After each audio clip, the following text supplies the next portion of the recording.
progress.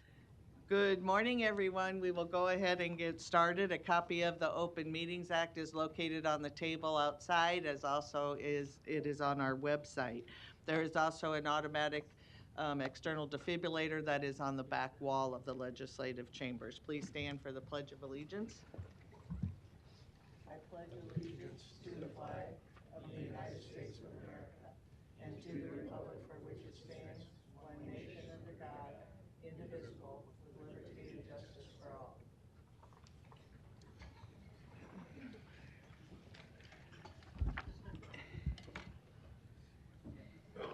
And before we get into the actual agenda, I'm going to ask Michael from UNO to come forward and introduce the program. We've had many, again, groups of individuals from many areas of our world come and visit us.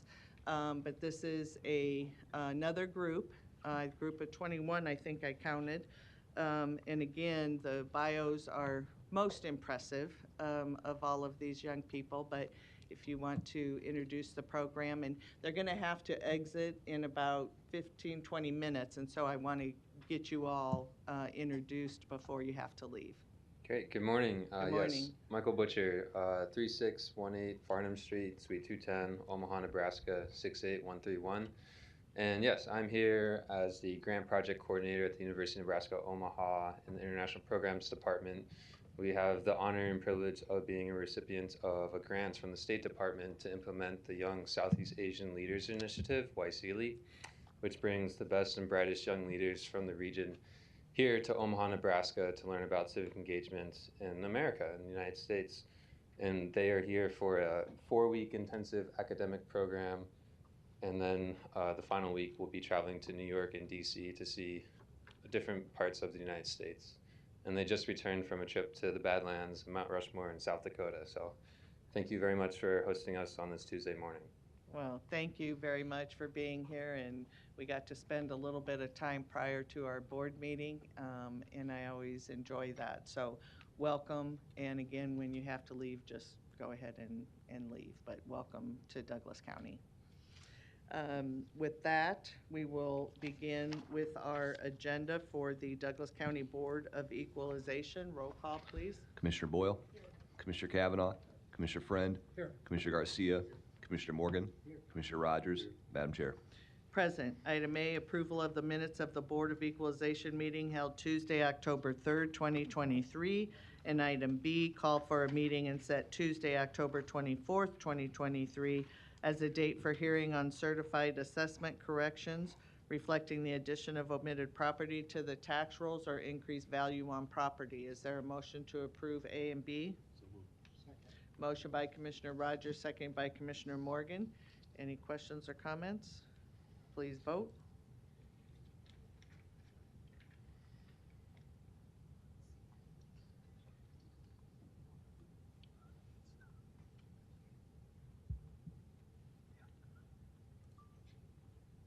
Motion passes 7-0. Next is citizen comments. Is there anyone in the chamber or on Zoom that would wish to speak to the Board of Equalization about an item not on the agenda?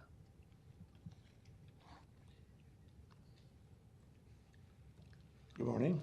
Morning. Larry Storr, 5015 Lafayette Avenue, Omaha, Nebraska 68132. This morning I want to answer what happened to me on the third meeting, and I brought with me some facts for you folks. A few days after that meeting, I received in the mail this package of information from the Islamic Center in, I believe it was Mississippi. This is the definitive word on the Islamic side of the political question. This book is the Christian side of the non-political question. We swore an oath just a few minutes ago under God, a pledge. You swore an oath to defend the Constitution. So if you choose to walk me out of here this morning because of my Islamophobia, that's fine and dandy, but you'll be violating the Constitution. Submit for the record. Anyone else wishing to speak to the board about an item not I'm not quite done, Marianne, thank you. Uh, I did send an email regarding this. I won't talk about all that. But in fact, you did violate my rights, but you also violated your Constitution. We did swear an oath just a few minutes ago under God. That is our God. We're a Christian nation. I was not Islamophobic. Okay, thank you. Your Larry. you're one of your own county employees did that, and your remarks later on in the day also were anti-Christian, if you ask me. Okay, thank you, Thank you. Larry. We haven't even started. Next are the resolutions. We have resolutions D through M. Is there a motion to approve? Motion by Commissioner Rogers, second by Commissioner Morgan. Mike? Mike Goodwillie, Douglas County Assessor Register of Deeds Office. One of the resolutions, D, relates to an exemption application from St. Mark's. And I know there's a pastor here that would probably like to address that issue. Let me sum up. There's a long history here. St. Mark's Baptist owns 2 parcels, a church and a parking lot. And going back to late 2021, we sent out the usual reminder letter to file for a property tax exemption for each of your parcels to St. Mark's. And despite the usual number of reminders that we sent out to St. Mark's, we did not receive an application for either the church or the parking lot for 2022. So when the time to apply for a renewal of their exemption expired, then it was time to put a value on the property, and we send out a certified letter saying we're going to put value on the property because the property is no longer exempt. We received no response to any of that stuff. So the value went on the property for 2022. My understanding is the treasurer sent out a tax statement at the end of 2022, just like any other taxable property, and that those taxes have gone delinquent. Page ahead for 2023, we did not take St. Mark's Baptist off the list of organizations that we notify of needing to file for a property tax exemption. So we sent the usual reminders out again to St. Mark's. In early 2023, we got an application for the church, which we granted. But we never received one from the parking lot or for the parking lot parcel until the end of September, which is well past the drop dead date to file an exemption application in any given tax year. So hence the resolution to deny that particular application. Now, it's my understanding that, to put it mildly, that church has had some internal administrative issues. They have an acting pastor, and I think he'd probably like to address you. And so before you got rolling, I wanted to give him the opportunity to do that. And this is under item D. Item D, yes. Okay. Yep. Oh, hello. How are you? Good morning. Ralph Lassiter, 2409 North 161 Street, Omaha, Nebraska, 68116. Good to be here, but unfortunately under these circumstances. Part of my responsibilities as a pastor is to clean up things. And in this instance, I am serving as the interim, which means temporary, pastor for the St. Mark Baptist Church. I began working there in that role in the early summer. And in addition to doing some cleanup work for souls, I discovered that there were a number of administrative issues that needed to be corrected as well. In addition to what we're here to talk about, the church's corporate status had lapsed and it had been dissolved by the Secretary of State. That has been corrected. We also discovered that property tax exemption application was not filed, as was just stated, for both 2022 and 2023. Those applications have been filed a bit, should I say, late. So I'm here to indicate to you that the church did experience some fairly significant pastoral conflict in the spring of this year. The pastor left abruptly. and the individual who had been accountable for the filing of various corporate applications such as this one also left. And unfortunately, the individuals who were remaining were not aware, unfortunately. I don't know if ignorance is an excuse, but essentially the facts of the matter are other individuals were not aware there was not a system in place to make sure that there was a calendar of events, or should I say of applications, that was necessary. So we have implemented a calendar for all of these filings, and we're essentially trying to bring things up to date, should I say. I'm a firm believer that we should always do the right things for the right reasons. If you were to look at the history of St. Mark in terms of its property tax payments, you'll notice that there were none until 2022, and that was essentially the result of a lack of follow-through on those requirements. So I appreciate you listening and would appreciate any grace that can be extended to the church. Thank you. Okay. Commissioner Kavanaugh? You say you did file for the exemption late? Yes. Mr. Goodwillie, is there a record of that? We received the application for the church parcel in January of this year. Okay, we did not receive anything for the parking lot. And then there has been some correspondence back and forth. Treasurer Ewing's been involved. I think Commissioner Rogers has been involved a little bit. And after some of that correspondence, then we received two applications, one for the church, which was moot, and one for the parking lot, and we didn't receive them until the 29th of September of this year. Okay. So the church was okay. Yeah. They filed in January. Yeah. The parking lot did not meet the July 1 statutory deadline. So this parking lot heretofore had been exempt? Both parcels had been exempt through 2021. Okay. There was an application for neither in 2022, so they went on the tax rolls. But prior to that time, yes.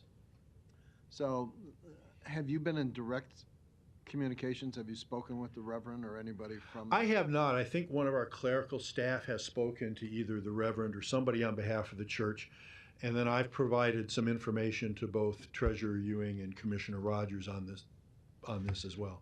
You know, I think in the past, on rare occasions, we have entertained good faith exemptions to this deadline rule. I understand there is a deadline rule. Would it be appropriate to maybe think about that in light of the history? I mean, this is a long history of they were exempt, they were exempt, they were exempt. They had some administrative hiccups, and nobody filed the appropriate piece of paper, but they are exempt. Well, it's the property is certainly being used in connection with the church. There's no question. We don't have any issue with that. Statutorily, the application deadlines are mandatory shalls. When the board when they have in the past granted such applications, we've not filed appeals. What I would put you on notice about is that the Department of Revenue does have the ability to look at grants of exemption by a county board and file their own appeal with the Tax Equalization Review Commission. What I can tell you is I don't think, the parcel's worth about $20,000, I think, is what the value is. I don't think we would take it up for that. So I can't urge you to do something the I statute understand. doesn't necessarily authorize. I'm understand. just telling you where it sits. I'm putting in mind of my late colleague, Commissioner Hoyle, in cases like this, would employ kind of an equitable argument. Let's seek to do what should be done. And, you know, maybe not technically 100%, all the T's crossed and I's dotted. However, we're not talking about very much money here, are we? Well, whatever 2% of that is the tax bill, yeah. Do you have an idea what that dollar amount is that we're talking about here? Well, Commissioner Morgan is the human calculator over here, so I think is it? Okay. About 420 something. All right. Okay. It might be one of those rare occasions where we employ equity and seek to do that which should be done. I'm just saying. Sure. I would make a motion to grant the exemption in this one I case. second. Let Chris.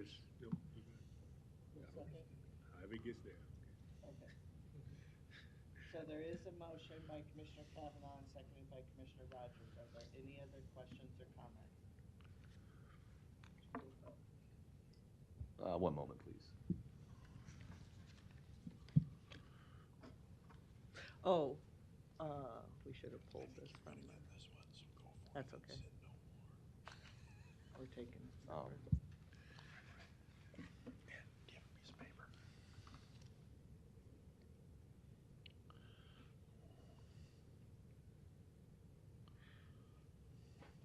And Matt, Dan, are we just going to approve everything with that as an amendment? I was just gonna ask you to do that, Okay. since we already had a motion on the floor, this I is don't just a have her friendly phone amendment to number. grant the tax exemption to, But you might want to the reach out to item her on at- the back Okay. taxes issue. And was Like there, they say, don't I was know under the if they're in impression there might business be of helping others, on that, I haven't talked to but anyone it's the directly, only but I thought there might be board other I people know here of for other items on the, that has the ability on to on worry the about Board of back taxes. Equalization. yeah.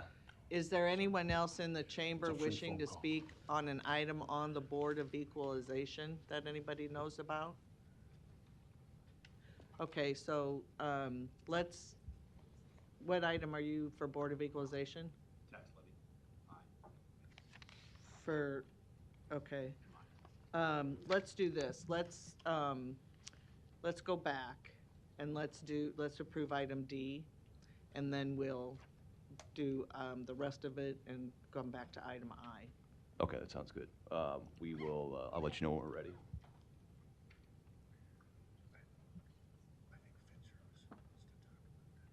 That's what, yeah, it's I. It's item. Oh. All right, commissioners, we're ready for to approve the exemption on item D. Okay. We'll see. And Commissioner Friend. Thank you. Motion passes 7-0. And now we will approve, let's pull item I because there's someone here. Anyone else, is there any other item on the Board of Equalization that someone's here to speak on? Okay, so let's have a motion to approve the rest of the resolutions, E through M minus I. Is there a motion? Motion by Commissioner Rogers, second by Commissioner Morgan. Please vote.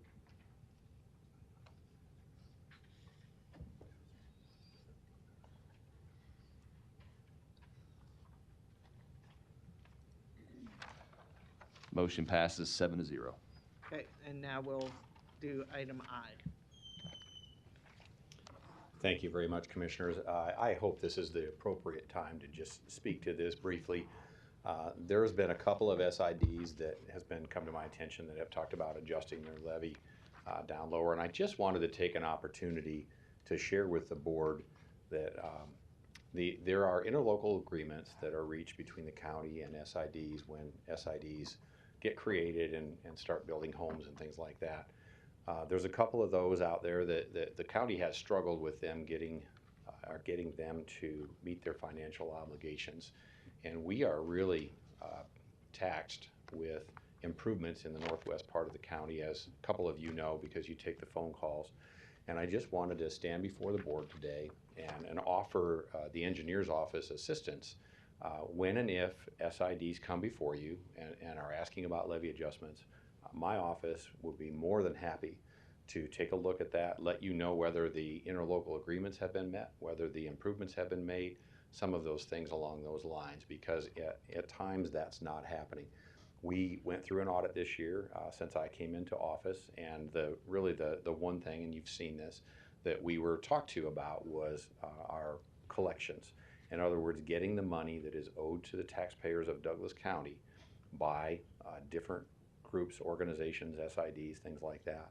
And so we're trying to improve that, and we take that very seriously and want to make that better. And so I wanted to just bring it to your attention with this levy in front of you, that we are here to help. If you have questions, we have that information. We can very quickly get back to you and let you know where we're at with some of those agreements. And I thank you for your time. Thank you, Todd.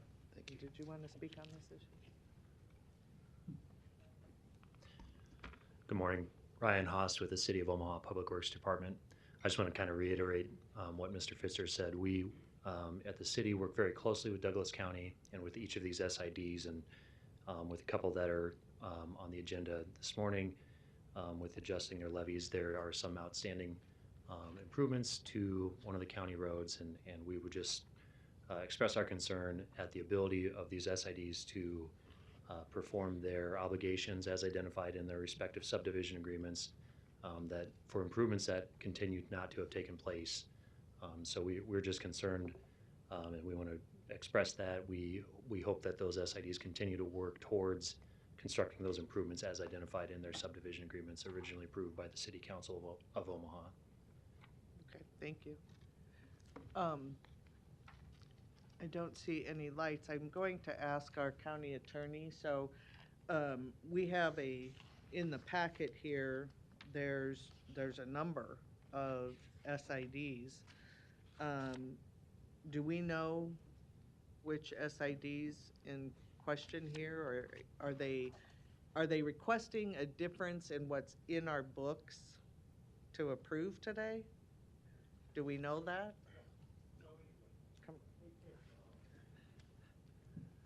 That's probably a better question for the attorney, Mary Ann. Okay. But two of the SIDs that are in the list are SIDs that have outstanding obligations, and we certainly want to work in good faith with them, but we do want it brought to the board's attention that there's unfinished business out there financially. Okay. Teresa? Teresa, York County Attorney's Office. I don't have any information about this item with regards to that at this time. We'd always be happy to work with Lori and the engineer's office.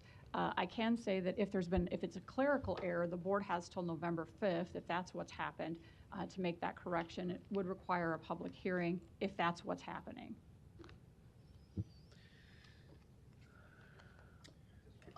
Commissioner Rogers?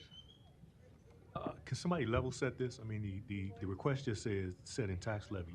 Why are we talking about particular SIDs and things? Was it some request outside it? Because this is pretty much just setting what's the issue? Well, Commissioner, that's kind of why I started my comment when I got up here. I said, I hope this is the appropriate time. I wanted to take this opportunity as we were tasked with better job on doing our collections and making these agreements whole. There's a couple of SIDs that it was brought to my attention that are looking to lower their levy. And I understand it may not be changeable at this point. I wanted to take this opportunity to stand in front of you, the board, and tell you that we watch that very closely, and if you get requests in the future, SIDs come before you and ask for changes to be made, this office is available, and we have that information, and I just wanted it on public record. Okay, so I just want to so basically, if somebody's requesting lower levy, they missed the deadline, because the deadline was past the lower levies, wasn't it? That is my understanding. Okay. That's we can't change it today. Okay, but what you're saying in the future is if somebody asks for that, you're a source to see if they're up to speed on their debts owed to the county before they ask that. Okay. Yes, that's the engineer's office. We have those agreements, as does the City of Omaha, and we would love to work with you on that in the future if you ever have any of those questions. I thought this would be an appropriate time with this being in front of you to offer that. Thank you. Got it. Thank you. Commissioner Friend? Thank you, Madam Chair. I share my colleagues' confusion. I've been involved in this discussion for about a week now, more or less via email, and I think where the confusion lies, if we already set levy lids. So I think that where the confusion lies for I can't speak for my colleagues, where it lies right now is these two SIDs are up in my district. I know where they're at. I know what I've heard, but nobody's here to actually ask for a lowering of the levy lid. Now, if we approve this particular agenda item, nothing changes. So they're not going to get any relief until next year. That's my understanding. And I didn't research this with the help of the county attorney's office or anybody of that nature. But one thing that I'll add, and it's a little bit, it's not meant to be dramatic. What's really important when I actually talked to engineer Fitzer, Todd Fitzer, about this is I cannot go a day without getting a call up in northern Douglas County about the roads not being adequate or prepared to deal with the type of growth that we have. So if we're lowering levee lids in an area that we have a responsibility to actually get these roads done, I have a huge concern about that. So I'm just saying, when I read through this, it doesn't look like that's what's happening here. But, and nobody's here to actually ask to lower the levee lid. The only way it would show up on this document to lower it is that they come in here and ask for it, because we already set the levee lids. That's my opinion on this right now. And my editorial comment is, we have to pay if Celebrity or Legacy or anybody else is building 400 home residential units up in northern Douglas County, up in Bennington or wherever else, though the contractual arrangements to get those roads done is simultaneous with that. And we have to meet those obligations. If we don't, then I don't care about getting the calls, but I don't have an answer for these folks when they call and say, how come State Street's still closed? We're doing the best we can based on the growth, but the bottom line is, you can tell I'm really confused, because if we're lowering levee lids right now, I have got to know. If what Ms. Urich from the county attorney's office says we have till November 4th to rectify any potential mistakes, then trust me, I will go out and rectify them. We'll get to the bottom of this. We can't lay this over. I would almost take the tack that we just approved this and move on. So I don't know if anybody wants to weigh in on my diatribe, but feel free. Well, I guess what we're approving these today, but there's no one here today from either of those two SIDs that would come up to this podium and make a request for their levy to be lowered. I'm just double checking. So once they're approved today, then we can't go back in and change them, other than if there were a clerical error found, but then they'd have to wait till next year. So I just want to make sure we're all on the same page on that. So the ones that we're talking about wanting to reduce aren't getting reduced because there's no request for them to be reduced. Not that I can see. Okay. Teresa, did you have? If I may, Teresa, your county attorney's office. So I don't know what the levies were last year, so I can't tell you whether the levy you see before you for a particular SID is the same, less, or more. But the SIDs did already set their levies, they submitted their budgets, those were sent in, those were reviewed, no changes were requested. There's a statute at 77-1601. It says that this board has to set the tax levies before October 20th. So my recommendation would be that you do act today, because we don't have another board meeting before the 20th. Right. That same statute also says that you have until November 5th, on or before, to make corrections for clerical error. Does require a public hearing, however. So if there's been a clerical error, that is something that could come back, and we have done that in prior years. Okay. All right. So did we have a motion and a second to approve item I? Motion by Commissioner Rogers, second by Commissioner Morgan. Any further questions or comments on this item? Madam Chair, do we want to include adjournment on this thing? Yes, we don't. Yes, that'd be great. Okay. Okay, thank you.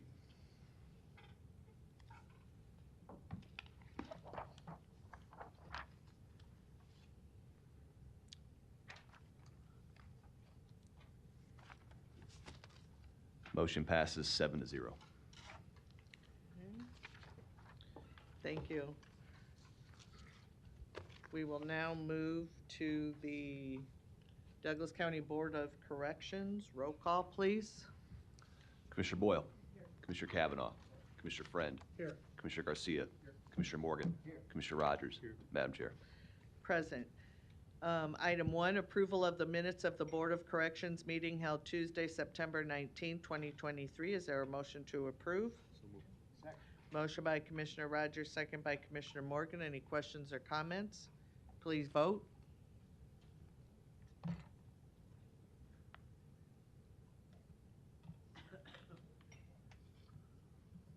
Motion passes 7-0. Citizen comments. Is there anyone in the chamber wishing to speak to the Board of Corrections about an item not on the agenda? Seeing none, we will move to the report from our Department of Corrections Director, Mr. Mike Myers. Morning. Good morning, Commissioners. You have before you my report for September 2023. Following the third month of the, enclosure number 1, administrative services. Following the third month of the fiscal year, we are $965,693 under budget. There were $683,228 spent on overtime and costs in September. This is basically a direct reflection of there being three pay periods in September rather than the usual 2. And we also have increased staffing in one of our due to one of our highest security units being closed for safety renovations. Our records department processed approximately $900,000 in bond payments during September. Enclosure number 2, Community Corrections and Reentry Services. The Sanction Center and Transitional Discharge Center placed a total of 22 individuals in Community Corrections, which saved 94 combined bed days. Work release admitted 12 individuals. House arrest admitted 50 individuals. The Reentry Assistance Program, or RAP, admitted 27 individuals, and 3 individuals achieved a GED. Our staff in Community Corrections also implemented, or at least expanded, GED tutoring among peers who have already had a high school diploma or achieved their GED previously. Reentry services and therapeutic communities. There were 48 individuals admitted to therapeutic community housing units. 2 new classes were started, one in the women's reentry community and one in our faith-based community. And 2 individuals in the jail achieved a GED. Pretrial services. There were 261 individuals who were placed on pretrial release. Over the course of the month, there was a total of 1,177 individuals who were supervised on pretrial release. 453 of those individuals participated in the 24/7 sobriety program, and 142 individuals were supervised via GPS monitors. That saved approximately 3,531 jail bed days. And theoretically, I can't tell you that everybody who was on a GPS monitor would have not bonded out, but approximately, knowing that most of them wouldn't have, those bed days translated into a detention operational savings of $423,720 in just 1 month. There have been several new reports added to the Community Corrections and Corrections Reentry data. Please refer to those reports in Enclosure 2 for numerous new data elements which are now included. Enclosure number 3, compliance. We are in the home stretch of preparations for our American Correctional Association audit, which will take place the week of October 30th. Between the jail and community corrections, we have a total of 634 standards that we will demonstrate compliance with. Our accreditation hearing will take place at the American Correctional Association Winter Conference in Washington, D.C. in January of 2024. Over 98% of all standards have been currently documented and are ready for audit. So we're nearly ready to go. Enclosure number 4, personnel. 4 officers below the rank of sergeant left employment in September, which I am happy to report included 0 resignations. 3 did not successfully complete training, and 1 did not successfully complete the probationary period of employment. 15 officers graduated from the training academy on September 1st. 28 officers began training academy on September 25th. And barring any unforeseen circumstances, this will be our final academy of 2023. As of September 30th, we were 103% staffed among correctional officer ranks. This includes the officers who are in our academy. Congratulations to Stacy Johnson and Song Quinetta Neal, who were promoted to the rank of sergeant. And congratulations to Brian Mulvaney, Felicia Murray, and Maggie Preston, who all celebrated 20 years of service to Douglas County. And congratulations to Eugene Schaefer, who celebrated 25 years of service to Douglas County. Turning to enclosure number 5, population. There were 1,228 admissions. That is a decrease from the previous month. There were 1,254 releases. Our high count was 1,194 and our low count was 1,094. The average daily population basically remained the same. We had a decrease of 2 at 1,139. There were 65 custodial sanctioned bed days. That's a decrease. The U.S. Marshal population had decreased. The pretrial felony population decreased. The misdemeanor pretrial population increased. Probation violations remained stable. 19% of our population were between the ages of 18 and 24. 67% of our population were minorities. That is a decrease of 1%. 15% of our population were female. And 18% of our population were homeless or near homeless, and that is an increase of 1% from the previous month. Enclosure number 6, medical. There were 1,145 intake screenings, and there were 419 physical and health assessments completed. Inmates were sent out 29 times for emergent medical care. 6 of those were by 911. There were 7 hospital admissions, which resulted in a combined total of 25 days of hospitalization, and there were 47 off-site specialty medical appointments. Enclosure number 7, mental health. There were 169 initial psychiatric appointments, and there were 201 initial mental health assessments. The mental health infirmary placements, which were suicide precautions, were 120. There were 185 individuals placed on drug and alcohol withdrawal protocols. There were 19 Board of Mental Health referrals, and 4 individuals were referred to long-term psychiatric facilities, namely the Lincoln Regional Center. And in September, 44% of our population was diagnosed with a mental illness. Enclosure number 8, security operations and honor guard. Our crisis negotiation team, or CNT, was deployed 5 times.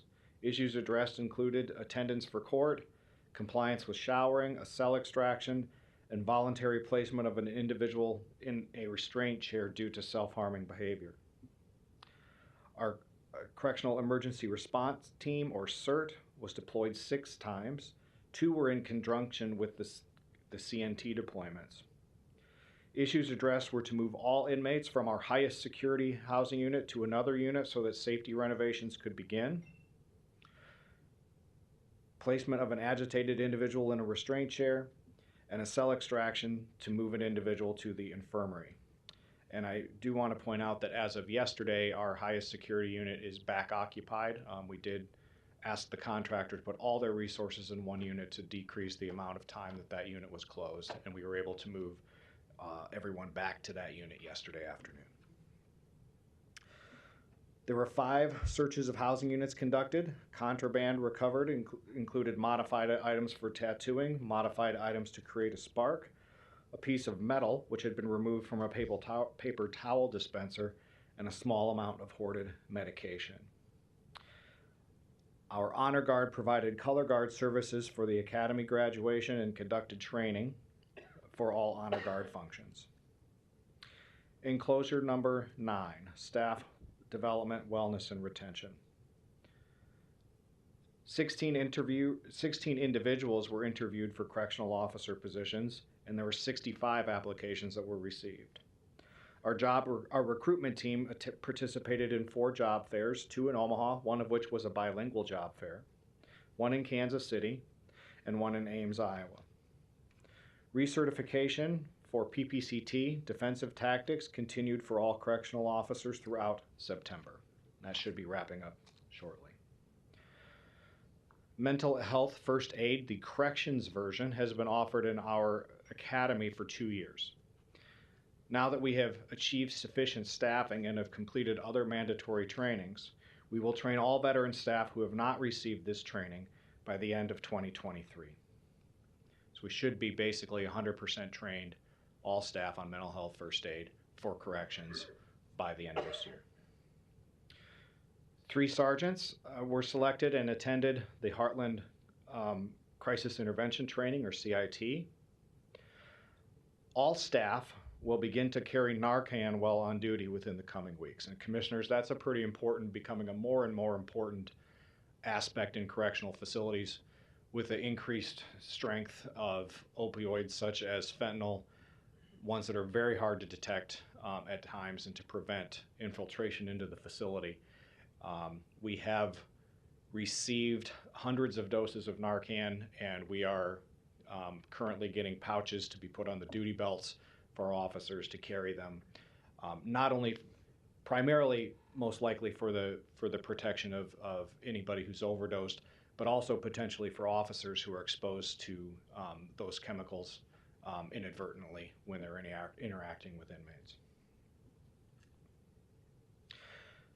13 staff members utilized the Wellness and Retention Office for the first time.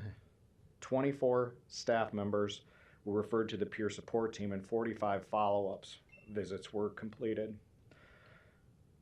5 staff members were referred to external mental health resources. Utilization of the peer support app continues to increase. Nutrition and financial planning are being added to our current academy and will be offered as a part of annual wellness training for all staff beginning in 2024. The goal is to have a full day of wellness-related training included in annual in-service training beginning next year. And other noteworthy items, our safety-wide facility project continues. When concluded, all housing units with a top tier will have safety netting installed and top bunks are being replaced. As I alluded to, we actually have passed now this critical juncture with our highest security housing unit renovations have now been completed.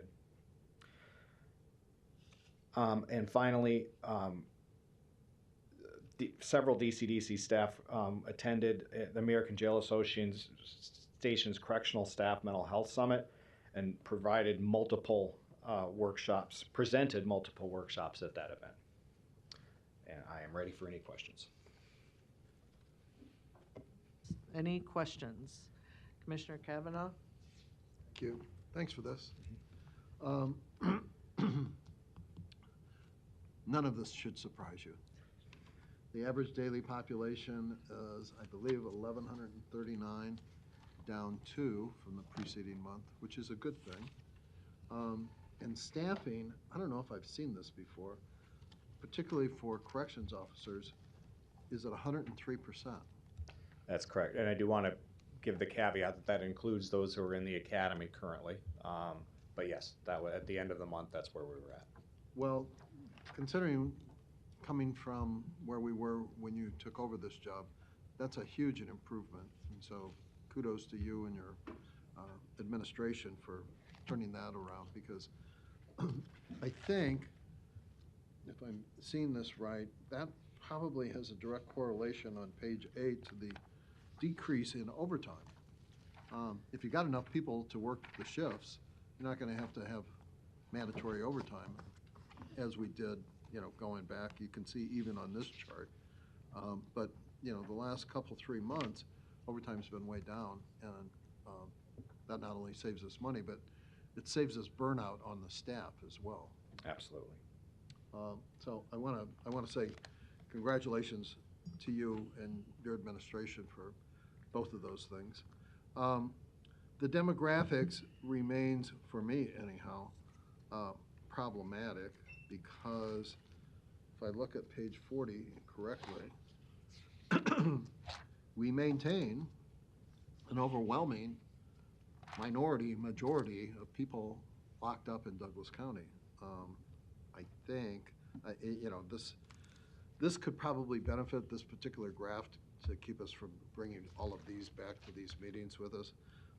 From a look back, kind of like some of these other charts do, so that we can see. I'll have her change it to a line graph. That's fine. I mean, it speaks the same story month after month after month, which is in a county that is overwhelmingly Caucasian, I want to say 75%, maybe, something like that.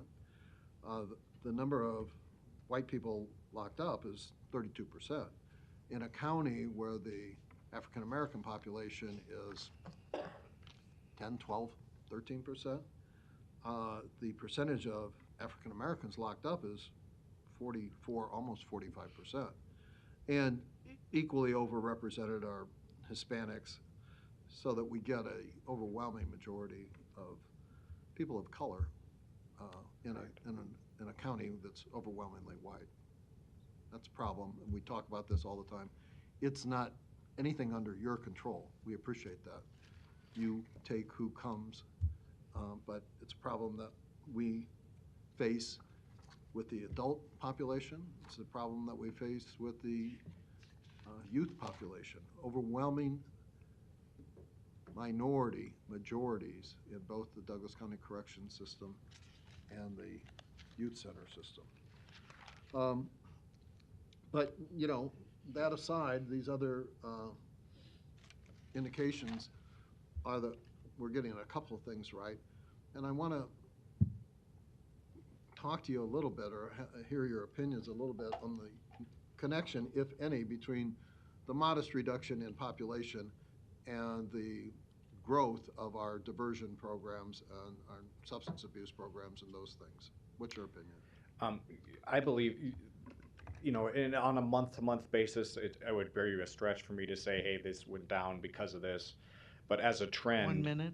As a trend, you can see where our population, since we've enhanced our pretrial release program, that has had an impact on our overall population. And in regards to race, I've expressed to this board before, I had hoped that the pretrial release program would have an impact on that disparity that we talk about. The only encouraging thing I can say is on page 19, you do see that most of the individuals who are out on pretrial release are not Caucasian. About 60%. I'm sorry, I didn't hear that. Are not what? Are about 60% of the people on pretrial release, maybe not quite that number, it's kind of hard for me to read, I'm sorry, but about 56%, I believe, are minorities who are out on pretrial release. That, unfortunately, that has not translated into a significant drop. Time. Thank you. Any other questions or comments for Director? All right, seeing none. Oh, Luis?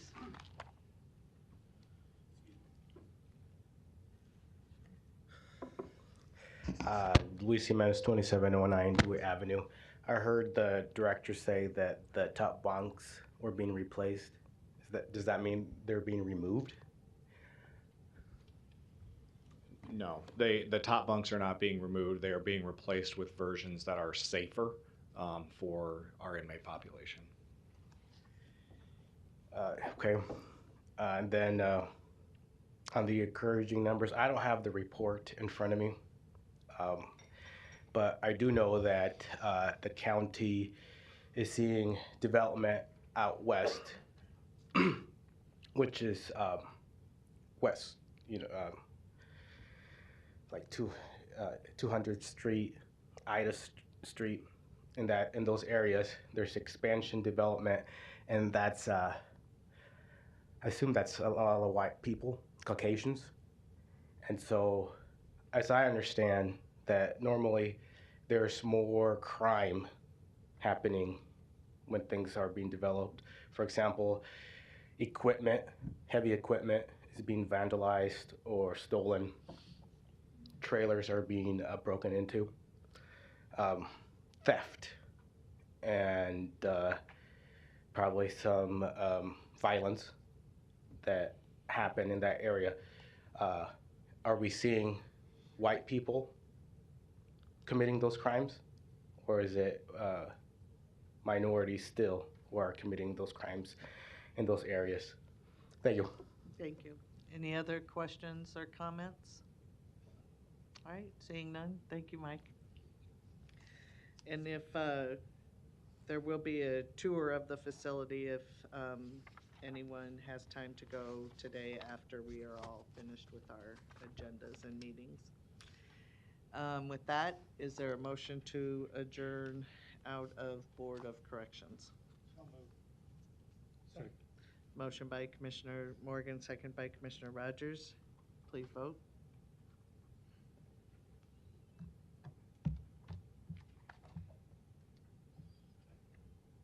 Motion passes 7-0.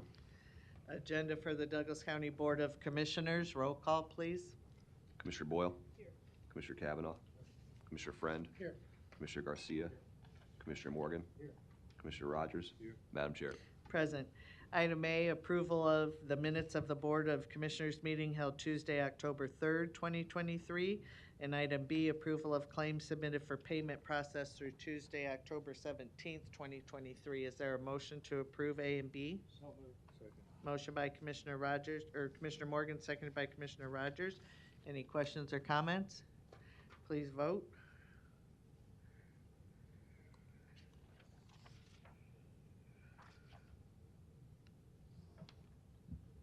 Motion passes 7-0.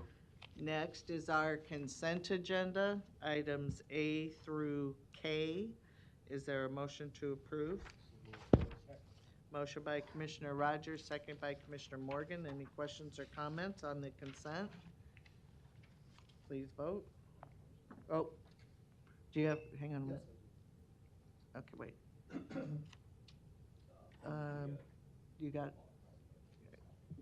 that's, okay, go ahead. So on item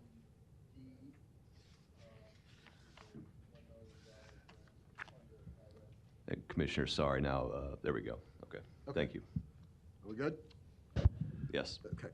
On item D, on the consent agenda, which is a $1 million request for grant funding to provide legal and other services as required under the FY 2023 BURN Discretionary Community Project Funding Grant. I guess, you know, because of the large amount involved here, it might be good for the public to know what we're doing with $1 million over at Creighton University, I think School of Law. And I don't know if there's anyone here to speak to that. I do see Joy Suter on the screen there. Hi, Joy. Maybe you could give us a quick overview of what we're doing here.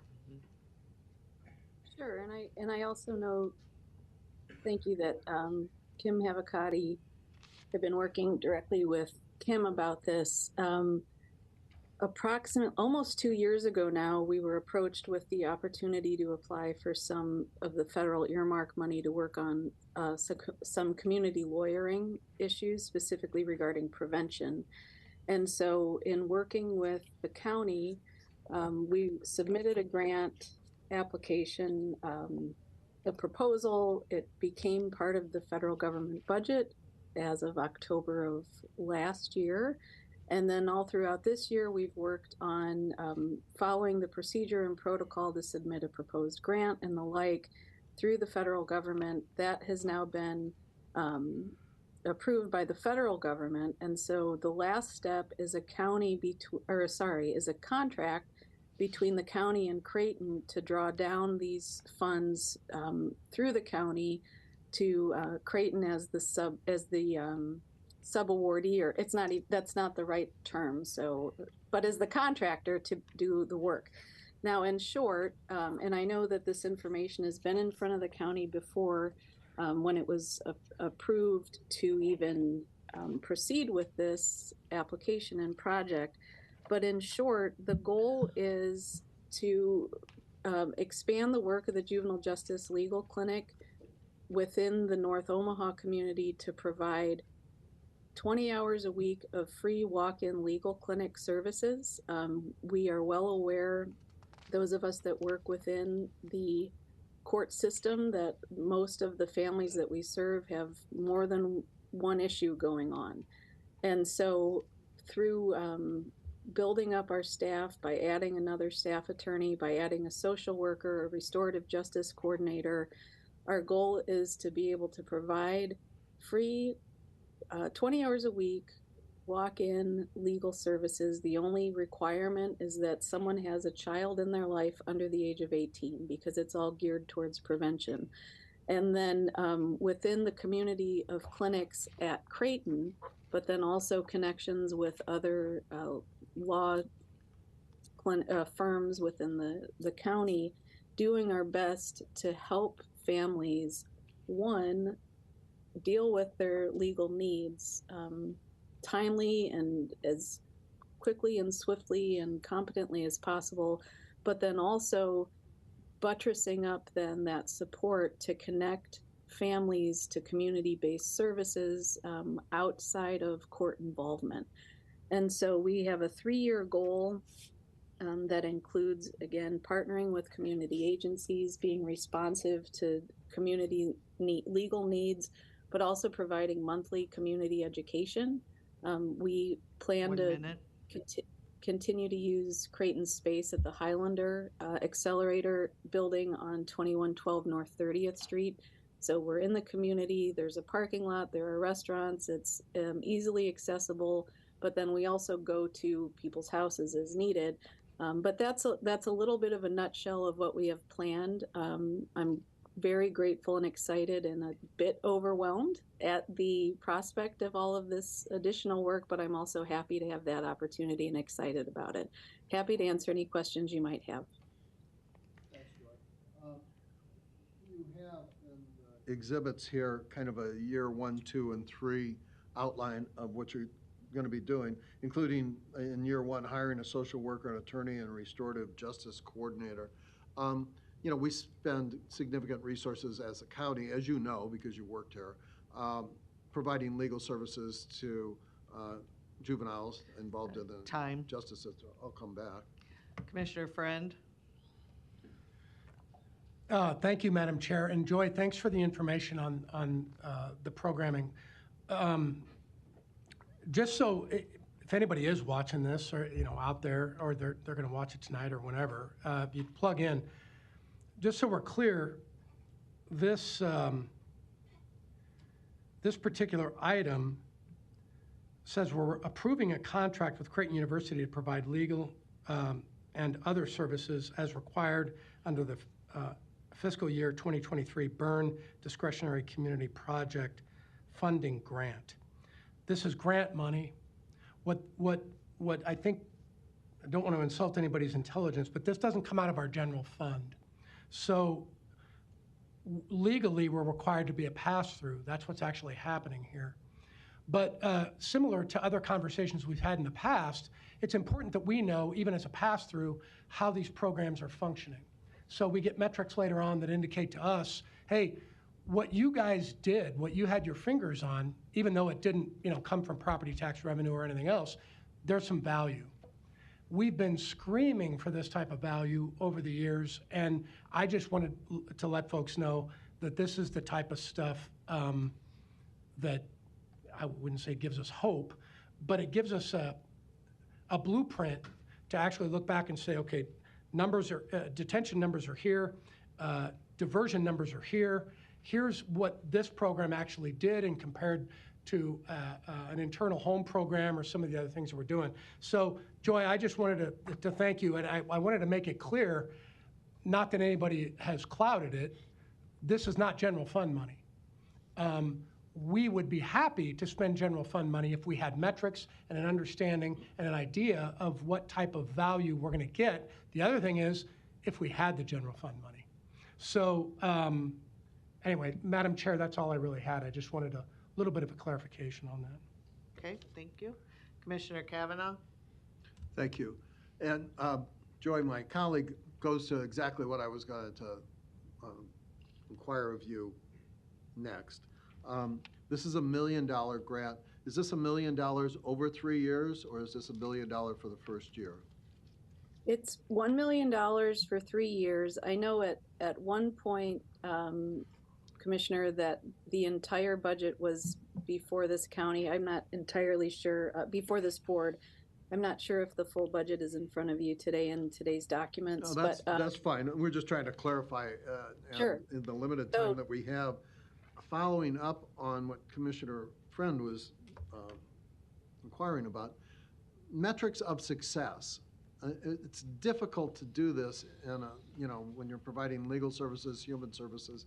But one metric of success, and we've come again and again to program vendors such as yourself and said, okay, how do we measure whether this is having a positive value? One metric of success in this general sphere is, I think yesterday we had 71 children locked up in Douglas County. And that number hasn't really moved a lot in the last couple of years. And it's problematic because for a lot of different reasons, not least of which is the newly constructed and unused kids jail can't take 71 kids. And so we have a capacity problem there. But that metric of children actually incarcerated would be one rough metric of all of these things that we're doing in terms of providing services for children, legal services, social services, medical services. Does it have at least the minimum level of success that we're not locking up as many children? I mean, we don't want to lock up any children, but does it have that? And I'm just asking because going forward in year 2 and year 3, it's possible that we would have this conversation and say, okay, we're happy to assist in trying to get legal services to children in need. Has it had a positive effect that you can point out, even if it's not that metric of kids behind bars, but something else? Can you speak to that briefly? I'll do my best. You're right. It is very hard to measure success quantitatively. Qualitatively, I can, lots of stories, right? But the stories aren't what fuel the funding for this type of work. My opinion, very broadly, is that every juvenile court case is a family case. And at some point, there was a breakdown within that family structure, within the community. The adults in the lives of that child maybe weren't doing their best, or their best sometimes is not adequate. To that end, through the community education piece, ideally talking to parents about their obligations and what are some options to access community-based services, to work towards the creation of more community-based services so that we don't have parents, for example, who are being instructed to call the police to get help for their family. So let me just ask a follow-up right there. That's a good one, and I understand that you'll be providing some of that, based on the outline of the program that you're going to initiate here. So would it be possible to come back to us just in general terms and say, we provided X number of services of this type to Y number of families, and down the way to say, here's what we did. Now, it's difficult on the other end to say, and say, actually talking to juvenile justice or the juvenile judges and understanding what they look for as terms in respect to a successful program that they see a child going to. Sure, thanks for the question. First of all, I'll let you know that within year 1, our goal is to create a community advisory board that includes children and parents, community service providers, legal community members, and other stakeholders. Through my role in the juvenile justice clinic, I meet with the judges regularly. I practice law, so I'm in the courtrooms, so I see what the judges want, and we have close relationships with probation and other providers around town. And what you'll see, I don't know if you're able to see that, the packet sir, but I want you to know that it says throughout those goals, being responsive to the community's needs. I can't be a community member. A good community member does not tell the community what they need, but answers to the needs of the community. So the outline of this program is based on my 15 years of practice within Douglas County, both as a public defender and private practice, working for Creighton now in this capacity, working on state and local reform movements and the like. And so I encourage you, if you're interested, you please reach out to me. I'd be happy to include you. And again, always being responsive to the needs of the community. One of the things I wanted to say to Commissioner Cavanaugh as well is that within that budget that was approved by the federal government, there is room, if necessary, to adjust that, or and if there's money left, is to extend the work upon approval. So by no means am I interested in wasting money, in duplicating services, or in creating another, my goal is to be successful, I'll put it that way. And how I measure success is by being responsive to community needs and building that stronger community and in increasing awareness, respect, and participation of the legal system as necessary, but as much as possible, helping to deal with conflicts and build community outside of the legal system. Thank you. Anyone else wishing to speak on the consent agenda?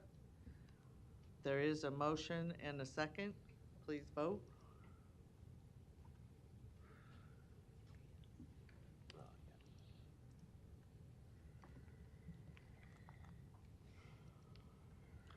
Motion passes 7-0. Next is a recognition condemning the recent terrorist attacks against the state of Israel and expressing its support for the Jewish people. This is brought to us by Commissioner Friend, so if you want to read the resolution. Yes, thank you, Madam Chair. Whereas the Jewish people have a long-standing and continuous historical, cultural, and religious connection to the land of Israel, and whereas the United States government has recognized the modern state of Israel since its creation and maintained strong diplomatic, security, and economic ties to Israel since then, and whereas anti-Semitism is a pernicious form of discrimination that is based upon unfounded conspiracy theories about Jewish people and includes attempts to delegitimize the state of Israel and hold it to standards expected of no other democratic state, and also to hold Jewish people collectively responsible for the actions of the state of Israel. And whereas anti-Semitic beliefs have led some to perpetrate violence upon Jewish people and institutions, including embracing a misguided policy that systematically seeks to isolate the state of Israel and the Jewish people politically, economically, and socially, with the ultimate end of annihilation. And whereas, beginning on October 7, 2023, violent extremists led coordinated and widespread terrorist attacks on the state of Israel and civilians in the Jewish state, including the murder and kidnapping of innocent men, women, and children. And these acts of violence should be widely condemned in the strongest possible terms. And whereas it is incumbent upon our national, state, and local governments to combat prejudice and acts of violence, including anti-Semitic discrimination and violence. And whereas this board desires to express its strong support for thousands of Douglas County residents who identify as followers of the Jewish faith, and to recognize the important ties of friendship, shared democratic values, and economic development between our region and Israel. And whereas Douglas County should continue to work toward promoting policies locally that will combat any residual impact of wide-ranging global conflicts, such as the attacks carried out on October 7th, 2023 against Israel.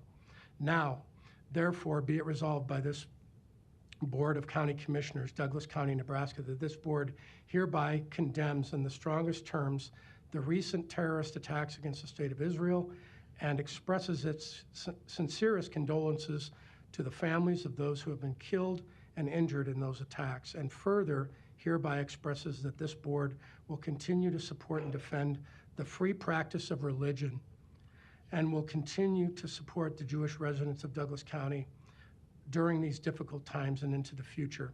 Dated this 17th day of October, 2023. Do I have a motion to approve? Motion by Commissioner Rogers, seconded by Commissioner Morgan. Commissioner Kavanaugh? I join in the sentiment expressed here regarding our support for the government of the United States position on this sad situation. The Hamas attack on Israel deserves to be condemned in the strongest fashion, and the United States government has taken a united bipartisan stand against that. We support that. The fight against anti-Semitism is one that I have supported and engaged in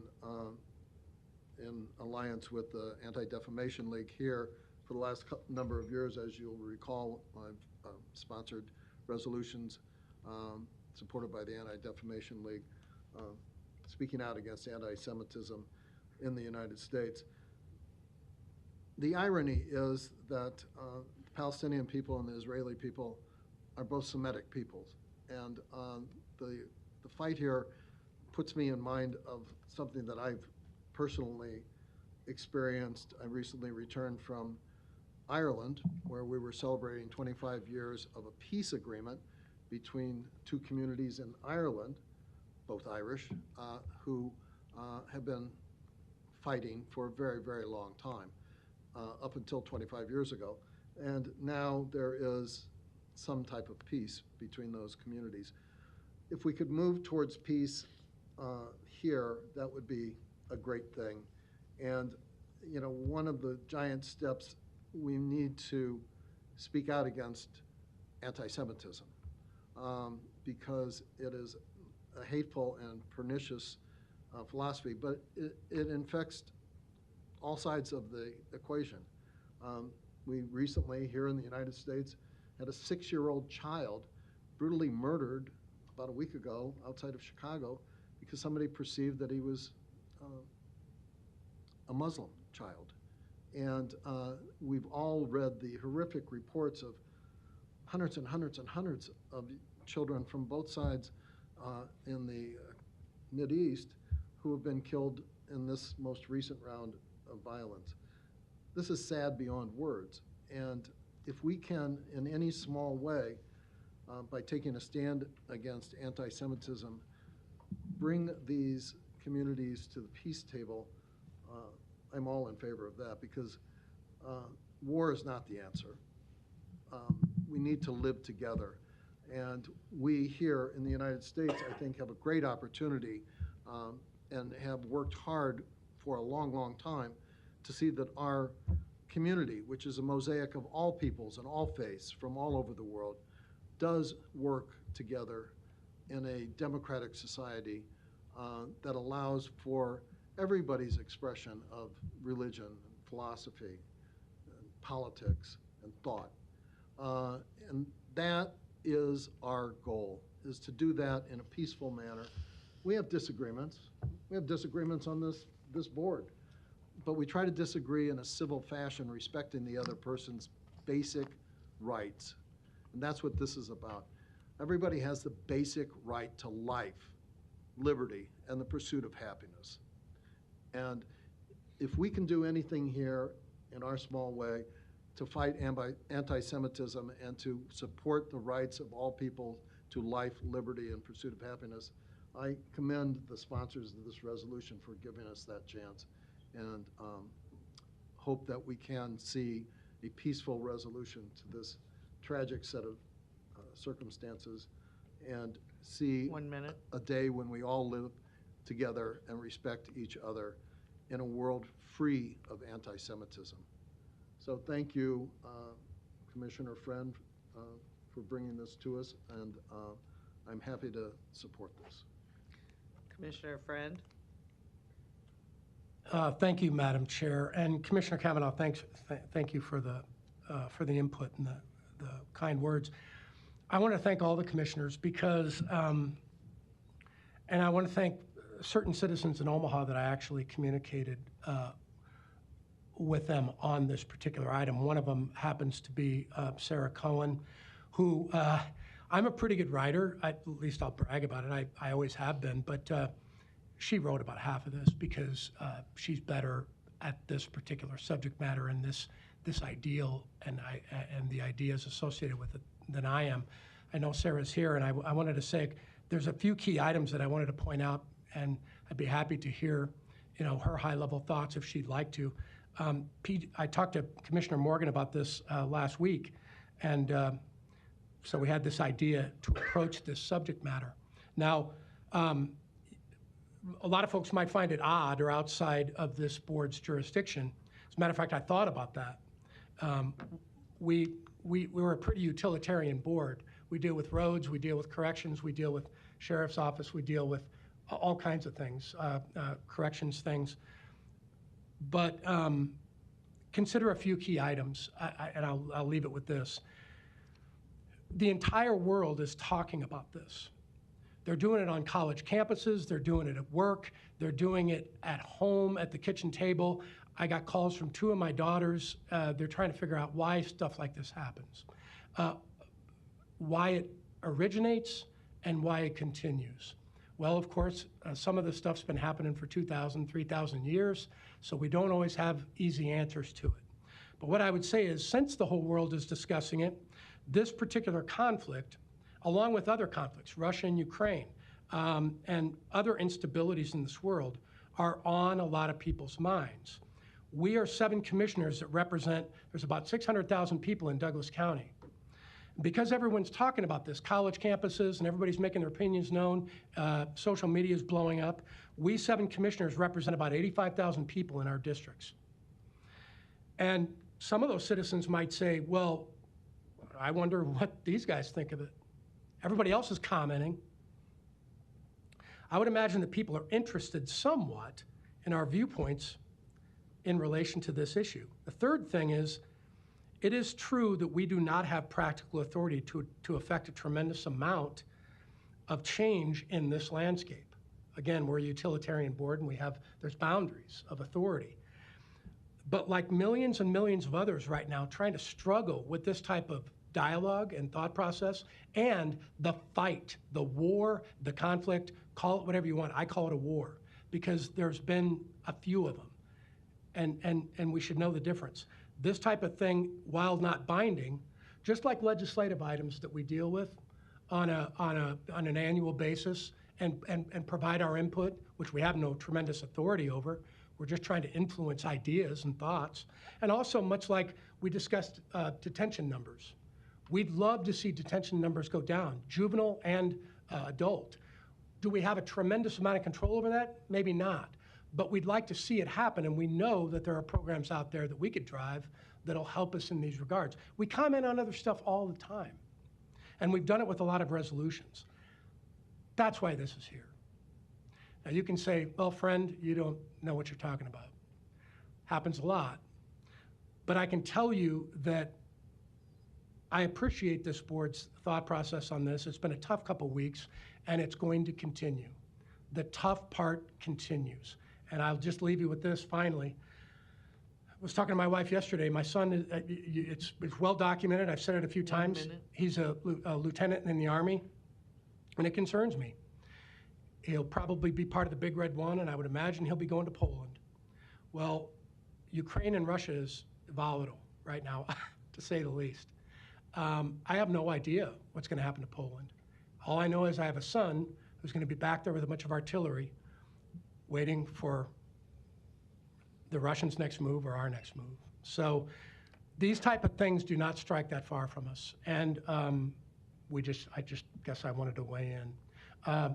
Madam Chair, Sarah is here. Sarah, I don't know if you wanted to make a couple comments or if other commissioners wanted to comment before. So Yeah, we'll have Sarah come up as soon as Commissioner Morgan. Well, I appreciate all the commissioners. I called each and every one of you concerning this matter a week ago and spoke to you on the phone, and I thank you all very much for your participation in this. I want to thank Mike Friend especially putting this together. And October 7th was nothing more of an evil act like we've never seen before, really. But I wanted to ask Sarah, not give her permission to come up if she wanted to, but ask her to come up because of her excellent participation in the community and help with this. So, Sarah, if you don't mind, I'd appreciate it. And again, thank the other commissioners, all of you. Okay, one more second. We have one more light, Commissioner Boyle. Oh, did you get it? No, there we go. All right. Similarly, I know that Sarah was a big part of this. Just make the point again that these were heinous acts of people that aren't everyday citizens, and it's terrifying that just everyday people are impacted by this, and we have to make clear that just like Commissioner Kavanaugh alluded to, now there will be attacks against Muslims in general. We don't like anti-Semitism. We don't want anybody to be singled out because of their religion and persecuted as a result. On that note, though, I would like Sarah Cohen to come up as well. And the big question I have is really what can we do to support the Jewish community at this time? We are limited as a board with our jurisdiction, what we're allowed to do, but the big question is what can we do besides what we're already trying to do? So with that, if you'd like to come up. Thank you. Sarah, go ahead and come on up.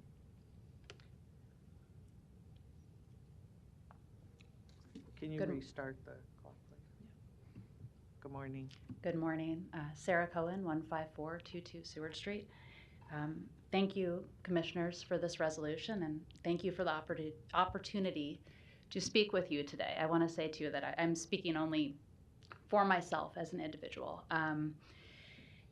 Like a lot of people, I watched the news come in about the terrorist attacks on October 7th and the continuing rocket attacks going on with just horror. And as a mother, I have 4 young children. As a mother, I mean, just the images and the stories of children who have been murdered and kidnapped, I mean, that's just particularly haunting. But I am grateful to live in Omaha, where we have a community where people of all backgrounds have the freedom to practice their religion freely and have really shown how we can come together and support one another in both good times and in challenging times.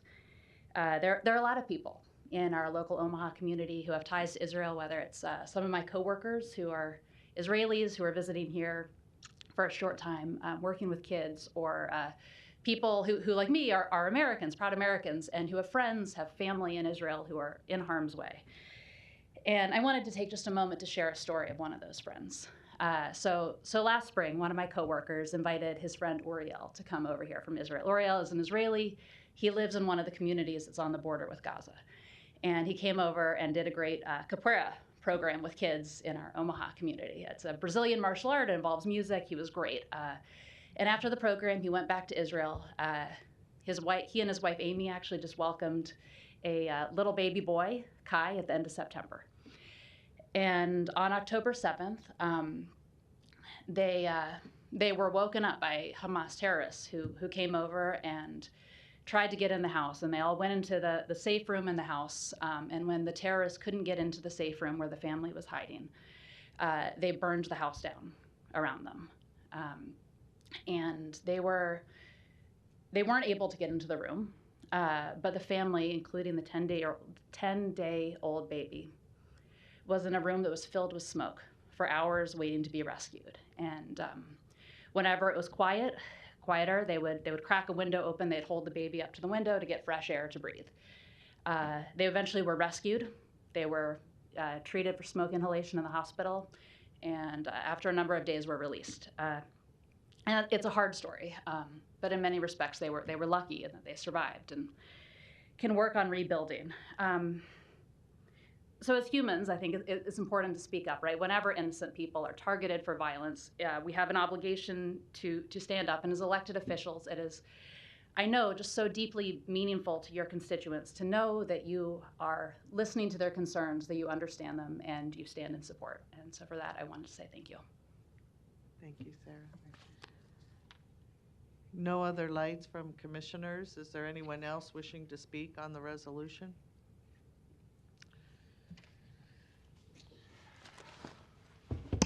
Larry Storr, 5015 Lafayette Avenue, Omaha 68132. I agree with you in spirit on the resolution, but it's entirely too mild. And the reason it is that this is evil. This act by Hamas is evil. Hamas treats their people in an evil way. They are Islamic. The Hamas people that live in Gaza are not necessarily Islamic, but they're subjugated to it. That is evil. Islam has sworn to annihilate not only Israel, but also what they call the great Satan, which is America. Not my words, this is a bag full of different authors all over the country to explain it. There is no leeway in our religion, where there is only one true God, by the way, for Islam and the evil practices of the Islamists. That is a political system, and they're out to get you too. It needs to be said strongly in this resolution. A lot of words need to be changed because they're too mild, because you're afraid of offending somebody. Do you think the soldiers that died in the islands of World War II were afraid to speak about the evil of Japanese or the evil of communism? Why are we? This is evil. And as a Christian nation, which we just swore to, we are bound to call out evil and to speak against it, strongly against it. If not, we're not recognizing the one true God, and he has no obligation to recognize us. So maybe before you pass this resolution, you can rephrase it slightly today to put in the words evil, and that you're against the Hamas regime, a political regime of Islam, probably guided by Iran. And by the way, there is no race of people called Muslim. That's not a race. This goes back to, oh my gosh, 635 AD, after Christ was born, after death. Some political guy that interposed himself as one of the great prophets. This guy hijacked the Christian religion, if you want to read about it. He likes to put himself in there in certain places, speaking from the mountain, receiving revelations. It's Antichrist, and it's evil. Thank you. Commissioner Garcia. Thank you, Madam Chair. I just wanted to express my support as well. I think Sarah and others in the community know my ties to both the local Jewish community and to Israel. The board may recall last July I had to miss a meeting because I went to Israel for about 10 days and experienced the people, the culture, from the historical kind of sites to just eating Shabbat dinner on Friday evening with a local rabbi and his family, and experiencing the beauty of that moment in Israel with a local family, and meeting many individuals there during my time, and the peace and the atmosphere that was there was beautiful while I was there. And of course that has been rocked and shocked in a very negative way due to these attacks that happened. We know full well that they were heinous, they were beyond the lack of value for another human life.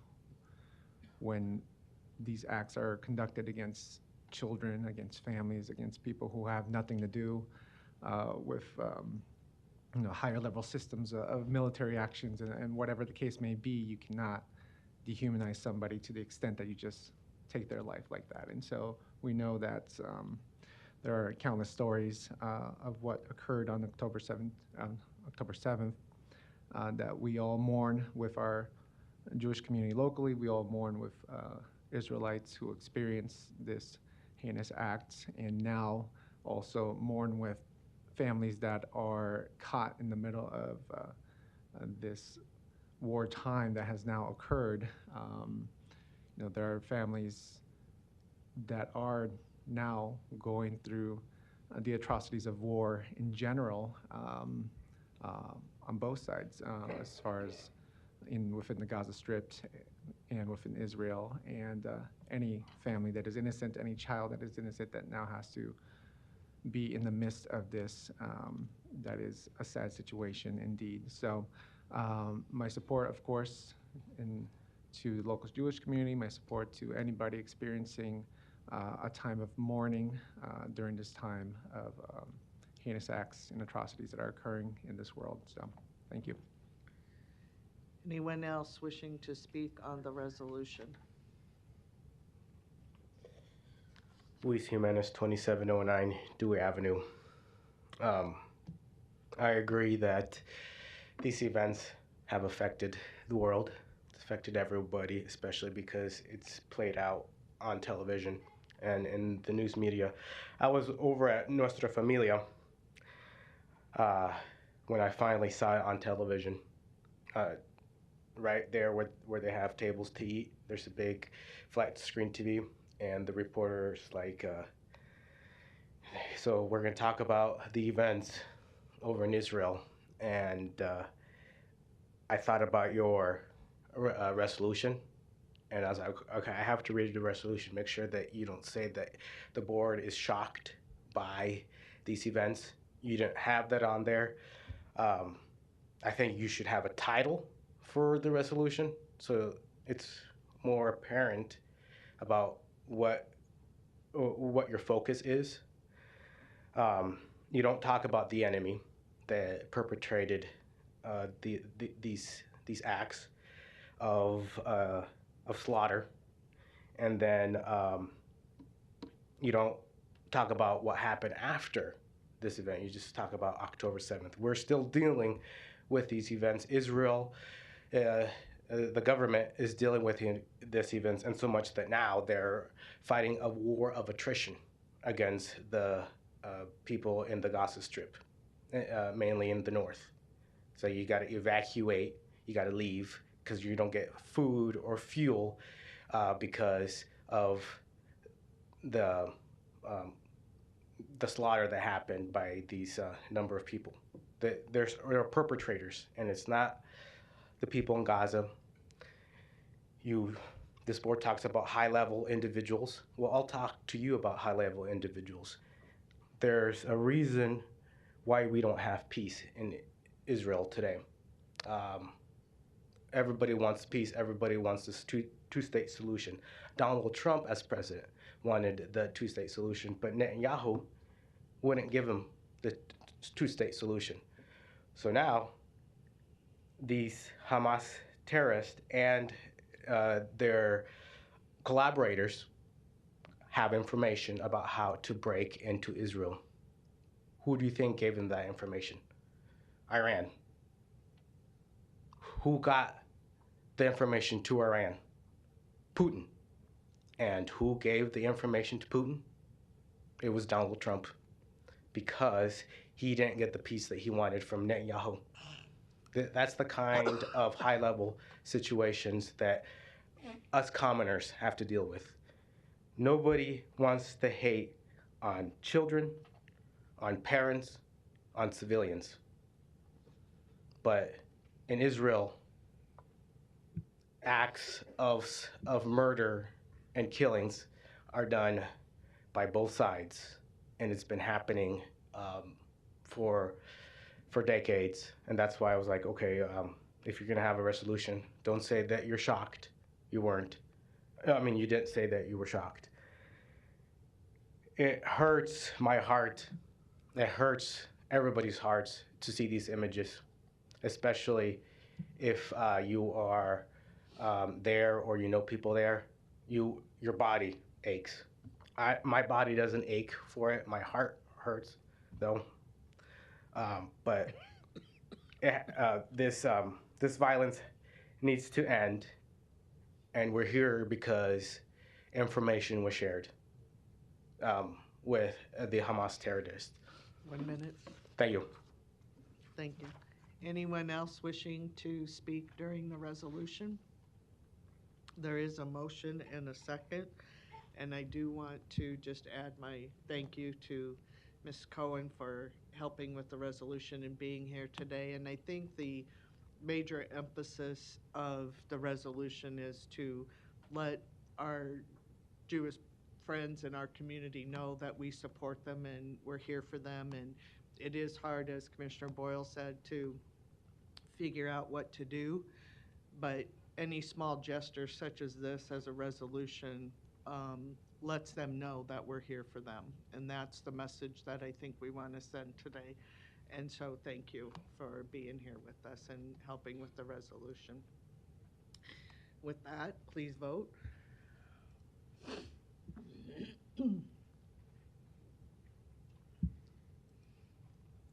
Motion passes 7-0.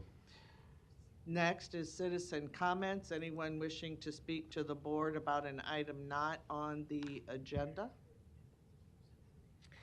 Seeing none, we have a presentation by our health director, Dr. Lindsay Hughes, on rabies update in Douglas County. Good morning. Good morning, Commissioners. It's nice to see you again. I'm Lindsay Hughes, Director at Douglas County Health Department, and I'm here today to give you a quick update on some happenings that are happening here in our community. There was a press conference yesterday that detailed some of this, but I wanted to ensure that you had the opportunity to ask any questions you might have about what's happening. So, what's going on? So at the end of end of September, I'm really trying to push us into the future here. At the end of September, there was a kitten that was found by a family, a stray that had come up to their home. And this kitten was taken in and subsequently, several days later, started displaying some symptoms of rabies, such as aggression. The kitten did unfortunately pass away, and the veterinarian that saw that kitten had a high suspicion of rabies because of those behaviors, so sent that kitten for testing. As soon as we had a positive rabies test, we started to identify people who had been in close contact with that kitten and might have had contact with saliva, and recommended that they start post-exposure prophylaxis, which has successfully been begun for all of those contacts. And just a couple days after that, the CDC came back and let us know that actually it was raccoon variant rabies. Why this is important is raccoon variant rabies is not something you typically see in a cat, and typically you would not see west of the Appalachian Mountains. So this is really something that we typically see on the East Coast. Millions of dollars have been spent in mitigation for raccoon rabies variant on the East Coast because of the frequent interaction that raccoons have with domestic animals. And then, of course, we have frequent contact with our domestic animals that could potentially have exposure. So this, of course, raised a lot of red flags. Why on earth do we have a raccoon variant rabies case in an animal in Nebraska when this is something typically you see in like North Carolina? So what has happened since then is that DHHS called in the CDC to basically give us some expertise because they're used to dealing with this. Those CDC experts actually have come to Omaha and are here on the ground. We are hosting them at Douglas County Health Department, and they are setting up enhanced surveillance. What this means is they're going into basically a 3-mile radius from where that kitten was found to collect any dead, roadkill, dead animals that are found in parks or near homes, and testing those dead animals for specifically rabies, and more specifically for this raccoon variant. We want to ensure that it's not actually here, and if it is here, if we do detect it in other animals, we want to stop any transmission from happening outward from those animals. So our CDC experts are giving us they're fantastic. I'm so glad that we have them to learn from and also to help us in this effort. Their testing started yesterday. They were on the ground as of Saturday and Sunday, so they are currently doing that. We have another stage beyond that. So as you know, we have a lot of raccoons in our metropolitan area. So besides testing, if it is here, we want to make sure that we're getting vaccine into our wildlife population if possible. So the United States Department of Agriculture will be sending some biologists to Omaha, and their job is, first of all, going door to door in targeted neighborhoods and asking homeowners for permission to set wildlife traps on their property. They are clearly identified as USDA employees. They have hats and jackets and the whole shebang there, so they're pretty easy to pick out. Homeowners are welcome to ask for identification if someone knocks on their door. They've also sent out letters to homeowners asking for permission to set these traps. Once animals are trapped, and specifically we're targeting, of course, raccoons, they are able to check those traps, vaccinate those animals, and then release them right there where they were caught. So there's no harm to the wildlife. We're not collecting animals to send them for testing unless they're already dead. We are vaccinating them, releasing them, and then hopefully kind of getting that herd immunity, if you will, in our wildlife population, especially in our raccoons. So those are the big activities that are happening in our community, and we really wanted to ensure that our community was aware and knowing that we really need their help in order to make sure that we're preventing this raccoon variant of rabies from spreading in our community. And I think that is kind of the down and dirty of what's really happening here, and I am very happy to answer any questions that you guys have for us. Thank you. Commissioner Boyle? Yeah, thanks for that update. It seems like a bit of an overwhelming task to try to trap a bunch of raccoons and get them vaccinated. So the question I have is how do you know how many raccoons to catch, and then what's the raccoon population in the area? And I'm asking because this is a lot of my district involved. And then how do you know the percentage to get? And so how long will this go on where folks are going to be having to track the raccoons? So my understanding is that probably sometime next week is when the actual trapping will start, and it'll happen for, I believe, maybe 10 days to 2 weeks. And the goal is to trap about 1,000 raccoons, and I think that the experts at the USDA did their calculations based on what our projected raccoon population is so that they knew how many they wanted to do. So right now, that's the goal. I will say that we're very early on in this response, so if we find new information, those plans could change. So they might need a longer trapping time or a shorter trapping time, and we just don't, unfortunately, have every detail on that just yet. We certainly will keep the community updated as we have more information on that. But yeah, that is the goal, is to trap about 1,000 raccoons, which is, you're right, sounds pretty overwhelming, but they do this every day. This is their expertise, and so I'm sure that they'll do a fantastic job with it. And also, do you know if there's any way to figure out if this, it's obvious the kitten was probably born here, but if this was a cat maybe brought here from the East Coast, or is there a way to determine if it's something that's new and emerging here?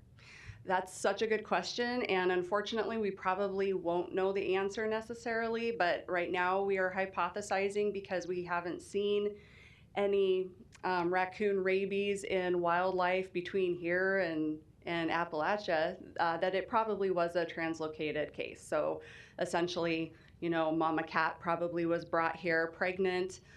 It's possible she could have already been carrying rabies. It has a very long incubation period at times, depending on the bite and exposure that happens.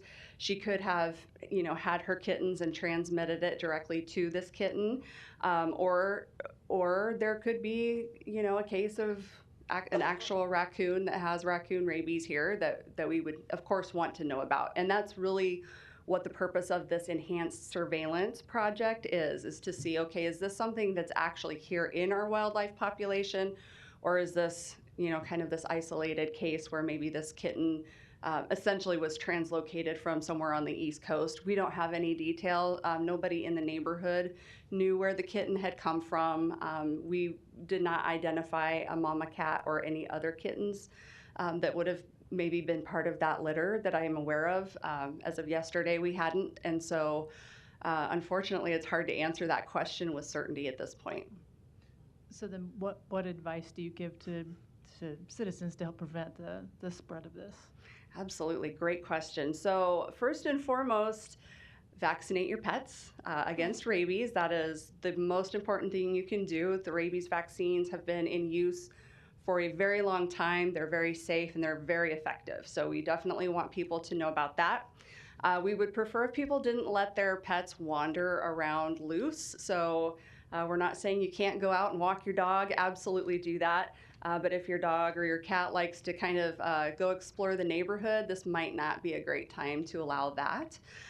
We also really want to encourage our families to answer the door if they hear a knock and they see someone from the USDA standing out there.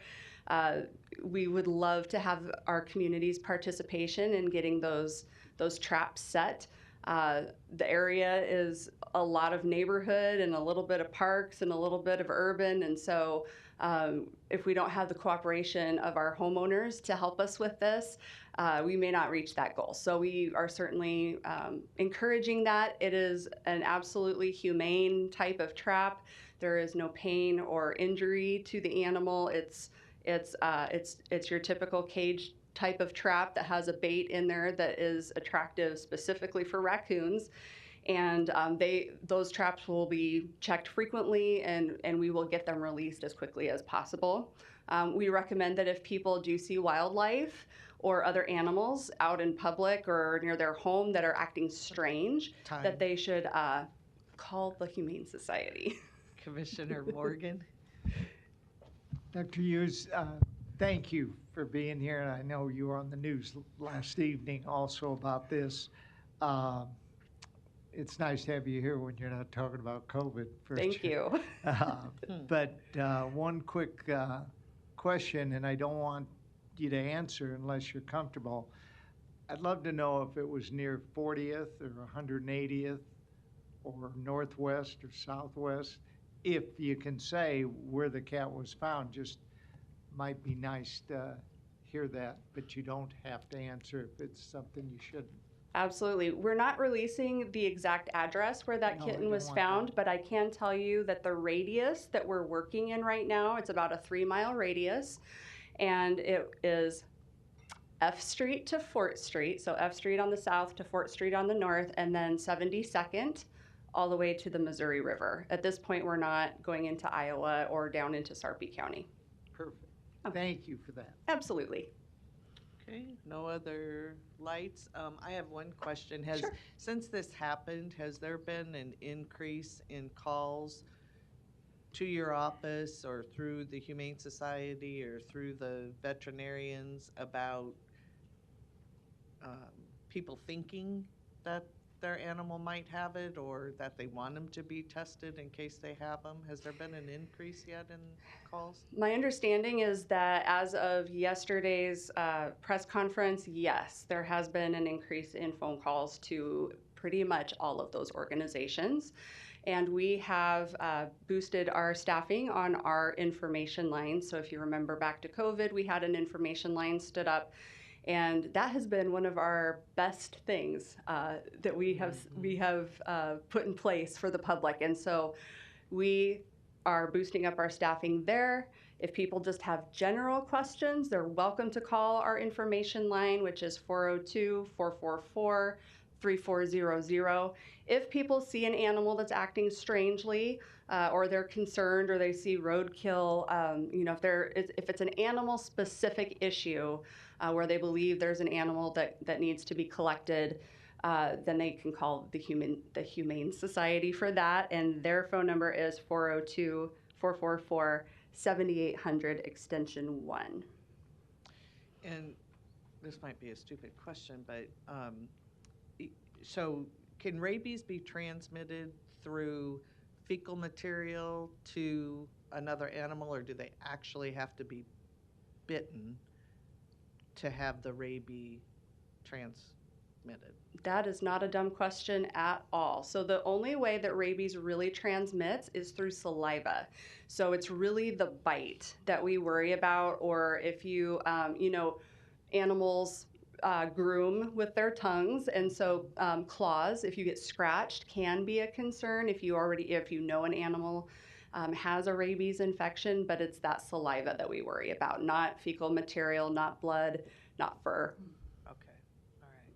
Because we have raccoons in our backyard, I know. Yeah. And, of course, we have dogs, and so, all right, well, that's good to know. Yeah. We have raccoons in our backyard too, and they're so much fun to watch and all of that, but unfortunately they are still wild animals, and we need to, we want to protect them as much as we want to protect our pets and ourselves. We want our wildlife here in Douglas County to be healthy and just have a good ecosystem here. So hopefully this isn't going to turn into anything. Of course, that's what all of us are hoping. Right. Okay, one last question. If Sure. you have a pumpkin in your backyard and it's getting half eaten, which we think is a raccoon, is there, and of course saliva, could it be transmitted that way? To other animals or to humans? I think it would be, I'm Little guessing far-fetched. here, but it probably would be pretty rare.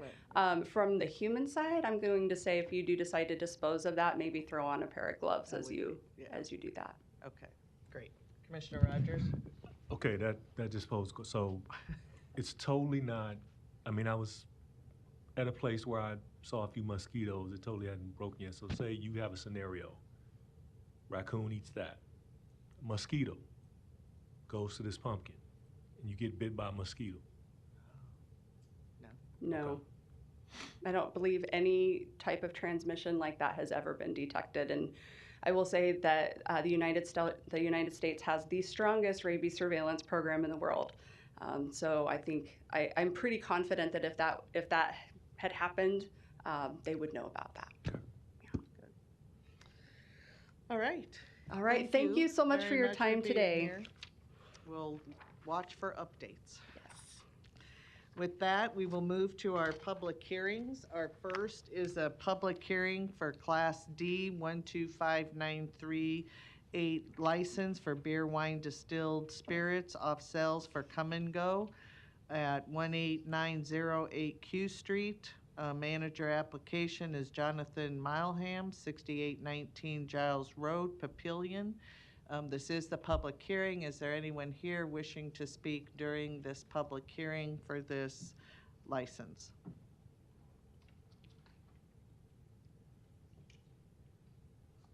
Good morning. Good morning.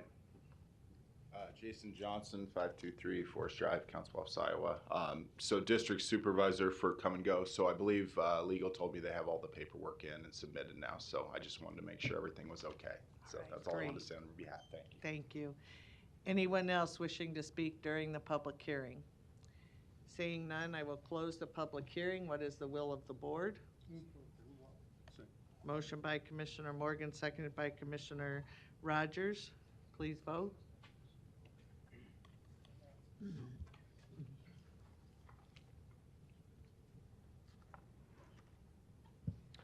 Motion passes 7-0. Next public hearing is with our Douglas County engineer, Mr. Todd Fitzer. He's requesting an open the public hearing on Tuesday, October 17th, 2023 for the vacation of Wright Street east of 234th Street to its eastern boundary to public comment with action to be taken Tuesday, October 24th, 2023. So with that, we will turn it over to Mr. Fitzer. Good morning. Thank you. Todd Fitzer, Douglas County Engineer, 15505 West Maple Road. My job today is just kind of like with most of our vacations to show you the issues that we have here in front of us. Much like the one we looked at a few weeks ago on Rainwood Road, this one is outside of the city, so it's within Douglas County's jurisdiction, but it does fall within the city of Omaha's overview. So it was presented to the Public Works Department and the Planning Department, who approved the vacation of this, sent back to the county. So we're proposing today and recommending that we vacate this property. So to show you where it's at, it's this little black etched piece, and I've got some closer views of that. The property today is bounded on one side by the Department of Transportation and bounded on the other side by private landowners. It would be divided in half. It would go to half to the private landowners adjacent to. The DOT has chosen to keep their piece right now. There's future planned improvements out near this area, and they don't want to turn this piece back over until they know they're not going to need it for those improvements. So Nebraska State of Nebraska has completed the appraisal. Comes to $7,400 for this parcel of land. We would not charge the Department of Transportation. That's another public entity. But the private folks, that would be their fee for this land. So let me put a couple of other pictures up here so you understand kind of that little bit of the history here. This road, what we're talking about vacating, used to be part of the state highway system. That's why the DOT is involved. That's why they own property here. And so it was relocated to where West Center Road is now, which is Highway 92. This is the old alignment that we no longer have a use for, hence the request of the vacation. Here is the kind of the legal document, again, that shows the descriptions of the parcel that we're talking about. And then just a couple of windshield type of pictures to let you understand how it's being used today. Really, it's just a small parcel of road that's not carrying any significant traffic, connects down to the river. That's probably a good view there. So our recommendation to the board today is to approve this vacation, and I'm here if you have any questions you'd like to answer. Is there anyone else? Commissioner Kavanaugh? Thank you. Thanks for this, Tom. You're welcome. And I see in the contained information from you that we have a piece of property that is 58,649 square feet in extent. Is that right? That's everything? Yep, that is correct. Yeah. And after a certified general appraiser, the state of Nebraska has determined the fee simple market value of the street right-of-way is $7,400. So kind of like the one that we just discussed earlier on Lake Cunningham, this property would be vacated and then the local landowner would purchase it? That's correct. Okay. The purchasing it from the state of Nebraska or from Douglas County? From Douglas County. We own all of it. Douglas County owns all of it today, is my understanding. Half of it would go to the adjacent landowner on the north, which is the Nebraska Department of Transportation. The other half would go to the landowner on the south, which is who you're referring to, and they would purchase it from us, yes. Okay, so the access is to two properties, is that right? Well, there's the access, I don't know how to answer that for sure. The access just goes down to the river area. There's just two adjacent landowners next to it. It used to be county property for the old county alignment.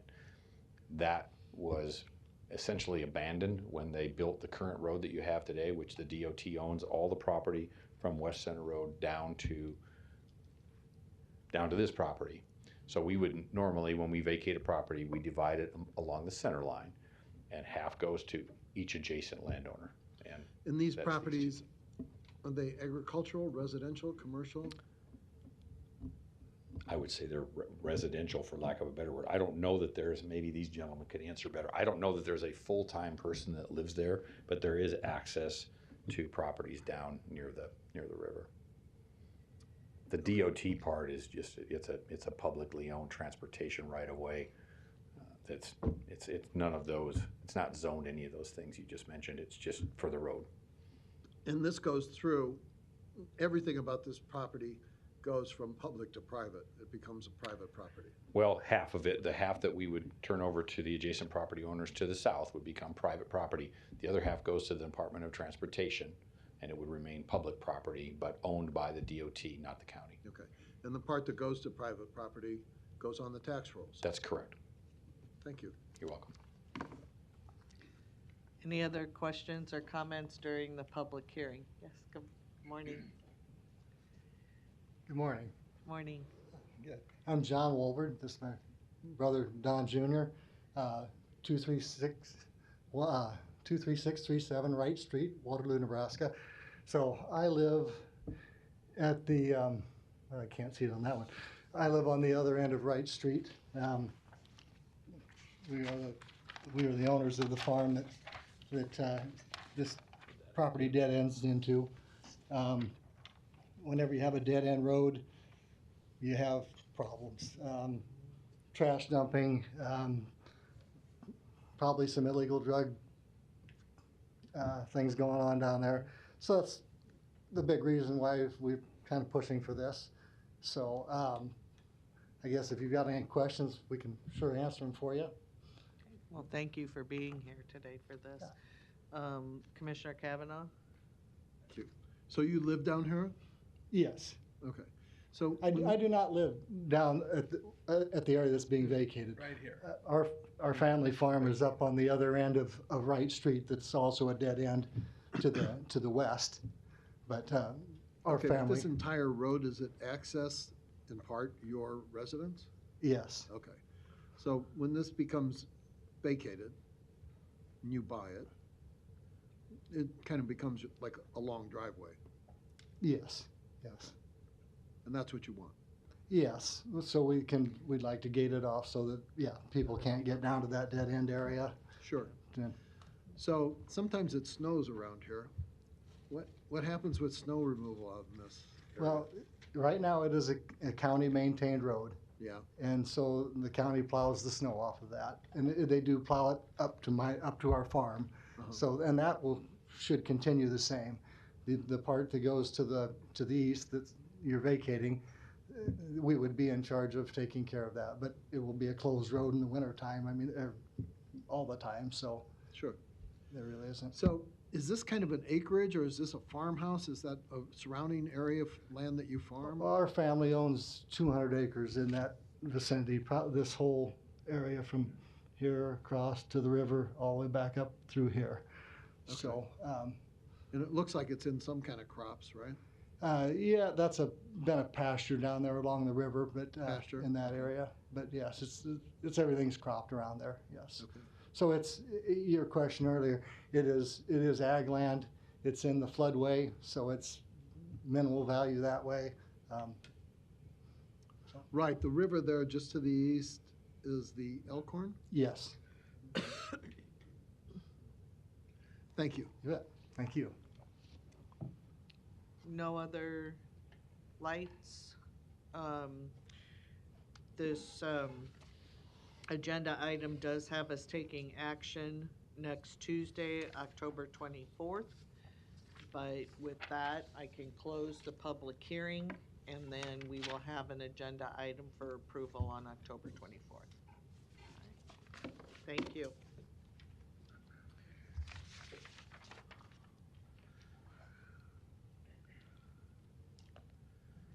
Do I need a motion to close the public hearing?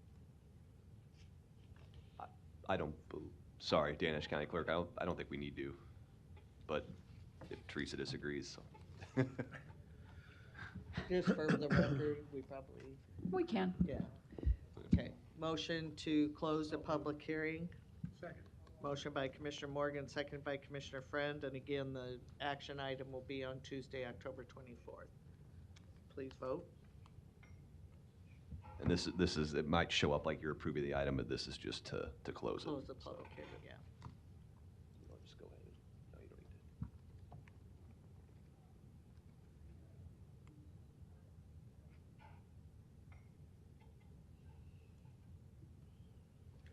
need to. Thank you. With that, the next public hearing, Motion passes 6-0. Commissioner Rogers is absent for the moment. the next public hearing is a Class C 126006 license for beer, wine, distilled spirits on and off sale for STA Circle LLC, DBA Circle at 19102 Q Street. The manager application is Thomas Mead of 8929 North 172nd Street in Bennington, Nebraska. This is the public hearing. Is there anyone here wishing to speak during this public hearing? Seeing none, I will close the public hearing. What is the will of the board? Move for approval. Is there a second? Second. Motion by Commissioner Morgan, second by Commissioner Friend. Please vote.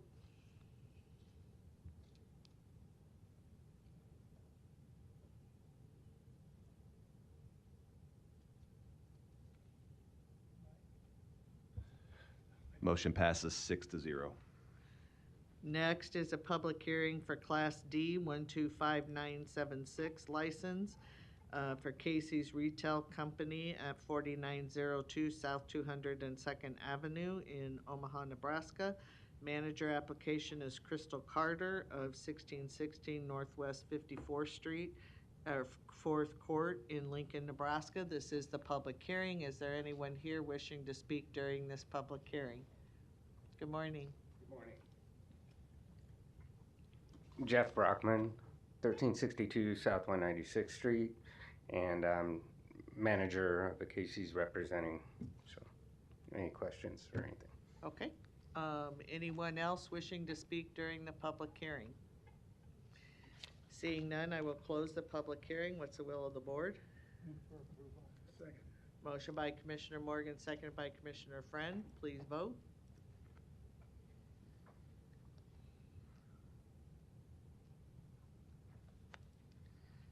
Motion passes 6-0. Thanks for being here today. Next is a committee meeting, committees. First is the finance budget report as presented. Next is the human resources, the weekly personnel report from civil service as presented. No legislation at this time. Item 3.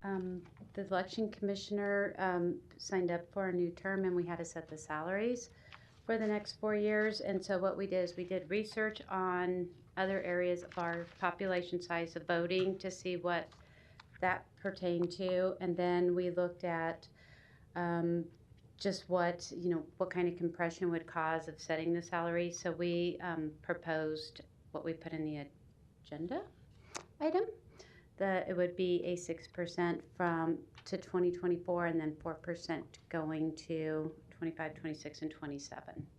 For both positions? Yes, for both positions, yes. Okay, all right. It's 6% from 23 to 24 and 4% for the remainder of his term, and for their terms. You're welcome. Any questions or comments? What is the will of the board? Motion by Commissioner Morgan, seconded by Commissioner Boyle. Any further questions or comments? Commissioner Kavanaugh? Percentage increase? Yes, it'd be 6% for 2024, which is we put the dollar amount in, and 4% for 2025, 26, and 27. So 6% for the first year and 4% for the following 3 years? Correct.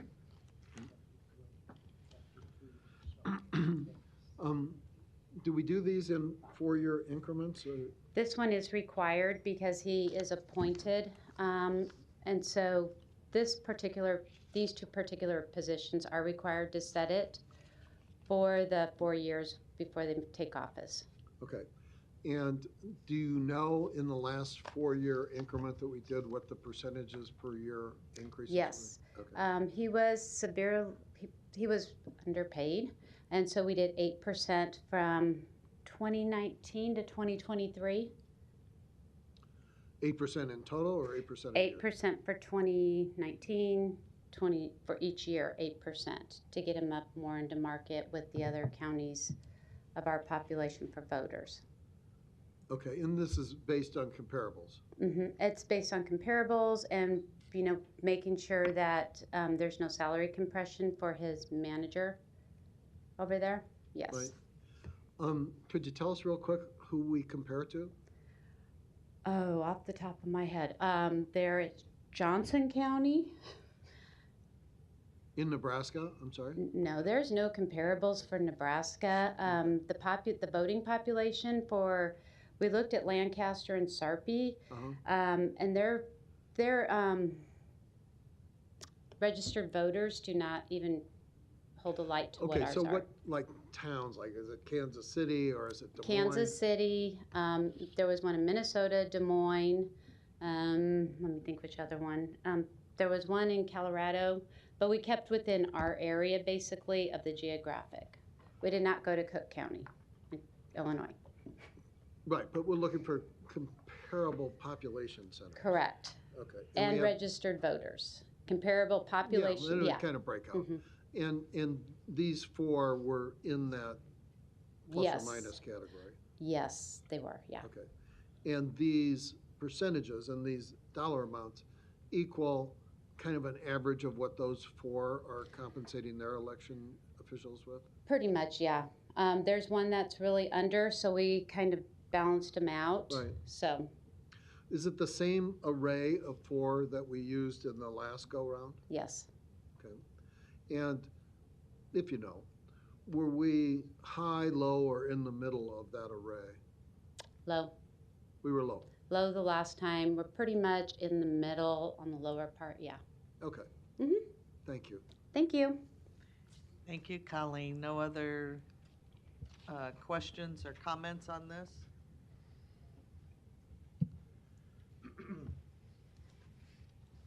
Larry Store, 5015 Lafayette Avenue, Omaha 68132. I'm not sure, did you skip over legislative issues? I wanted to speak on that, but I think my comments can be combined. But I'm very disappointed that Mr. Cruz is not here today to talk about his salary.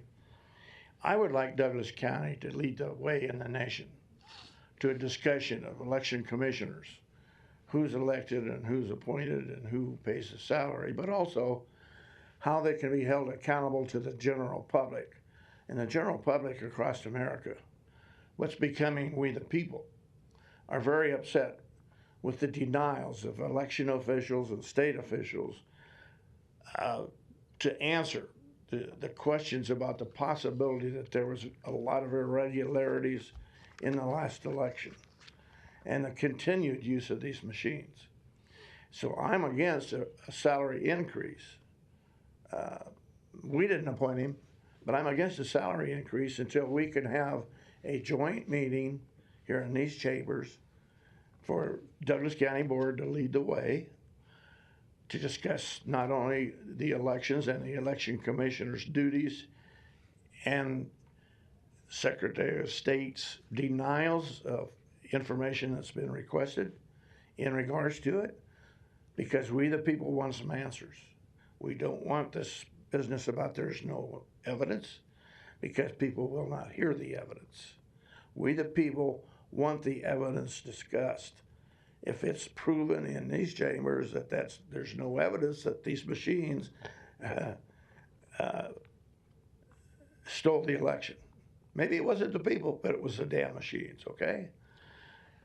I talked to a private programmer the other night. He's fairly old. He's been in it all these years. And, oh, yeah, those machines and that software can be manipulated. And the contract for those machines is not really a valid contract because they set the terms. We don't. So we need that discussion. And I think that should be a presentation that I have requested, also through the state legislative committee. Maybe a joint with other counties, 4 counties at a time in one room. But we are the presenters. We get to speak, as your rules say, a total of 10 minutes. 5 minutes to start, 5 minutes to counter whatever they say, and they're going to be the opponents.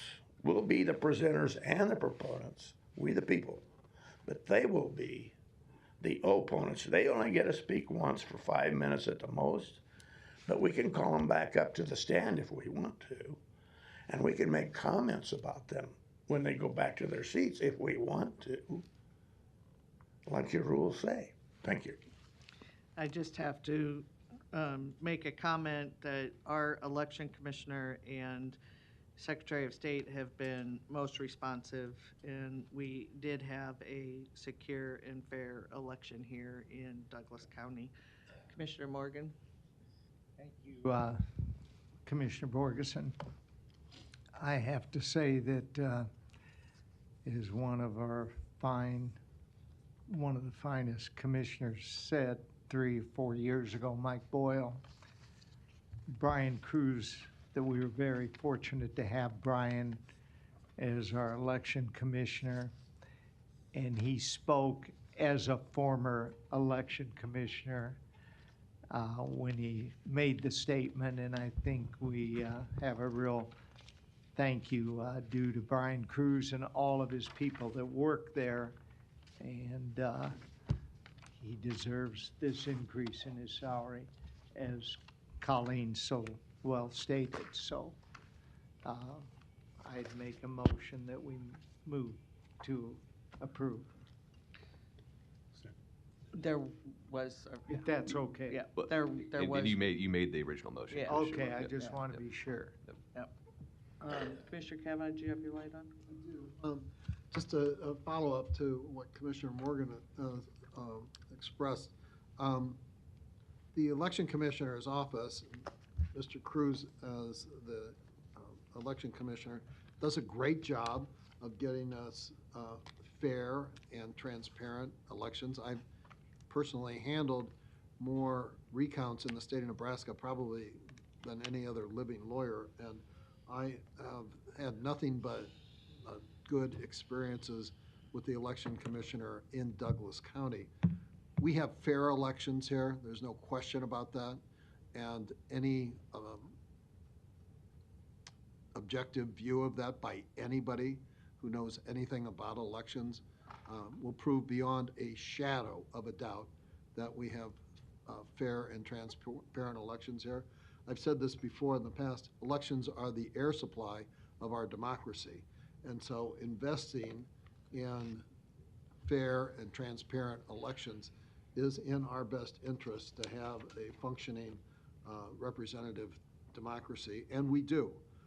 So I think these are very justified. You heard from the Human Relations people that they did an independent review of comparable compensation packages in our region, and we're about in the middle there. So this seems to be a competitive thing. I want to point out, I'm a Democrat. The election commissioner currently is appointed by a Republican governor, and I don't question his objectivity at all. And that's how this should work. He does have a Democratic chief deputy who does a great job, and I believe this resolution covers compensation for both officials. But I don't think any responsible person looking at this objectively can conclude anything other than we have fair elections under this system, and we should respect that and respect the outcomes of those, win, lose, or recount, because it's important that the public have confidence in the electoral process. And here in Douglas County, they absolutely can. Thank you. No other lights. There is a motion and a second. Please vote.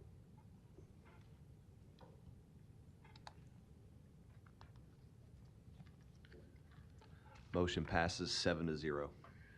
We do have need for an executive session today for contract negotiations, personnel, legal advice, and litigation. Is there a motion?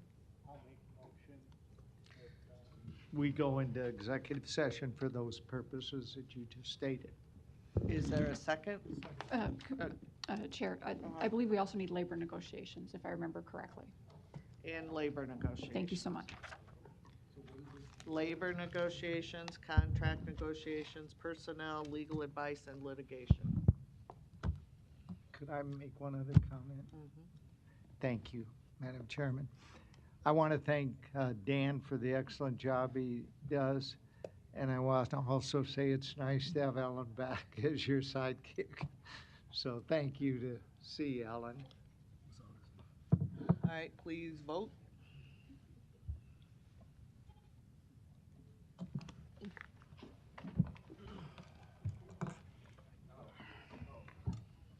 Motion passes 7-0.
reconvene and adjourn.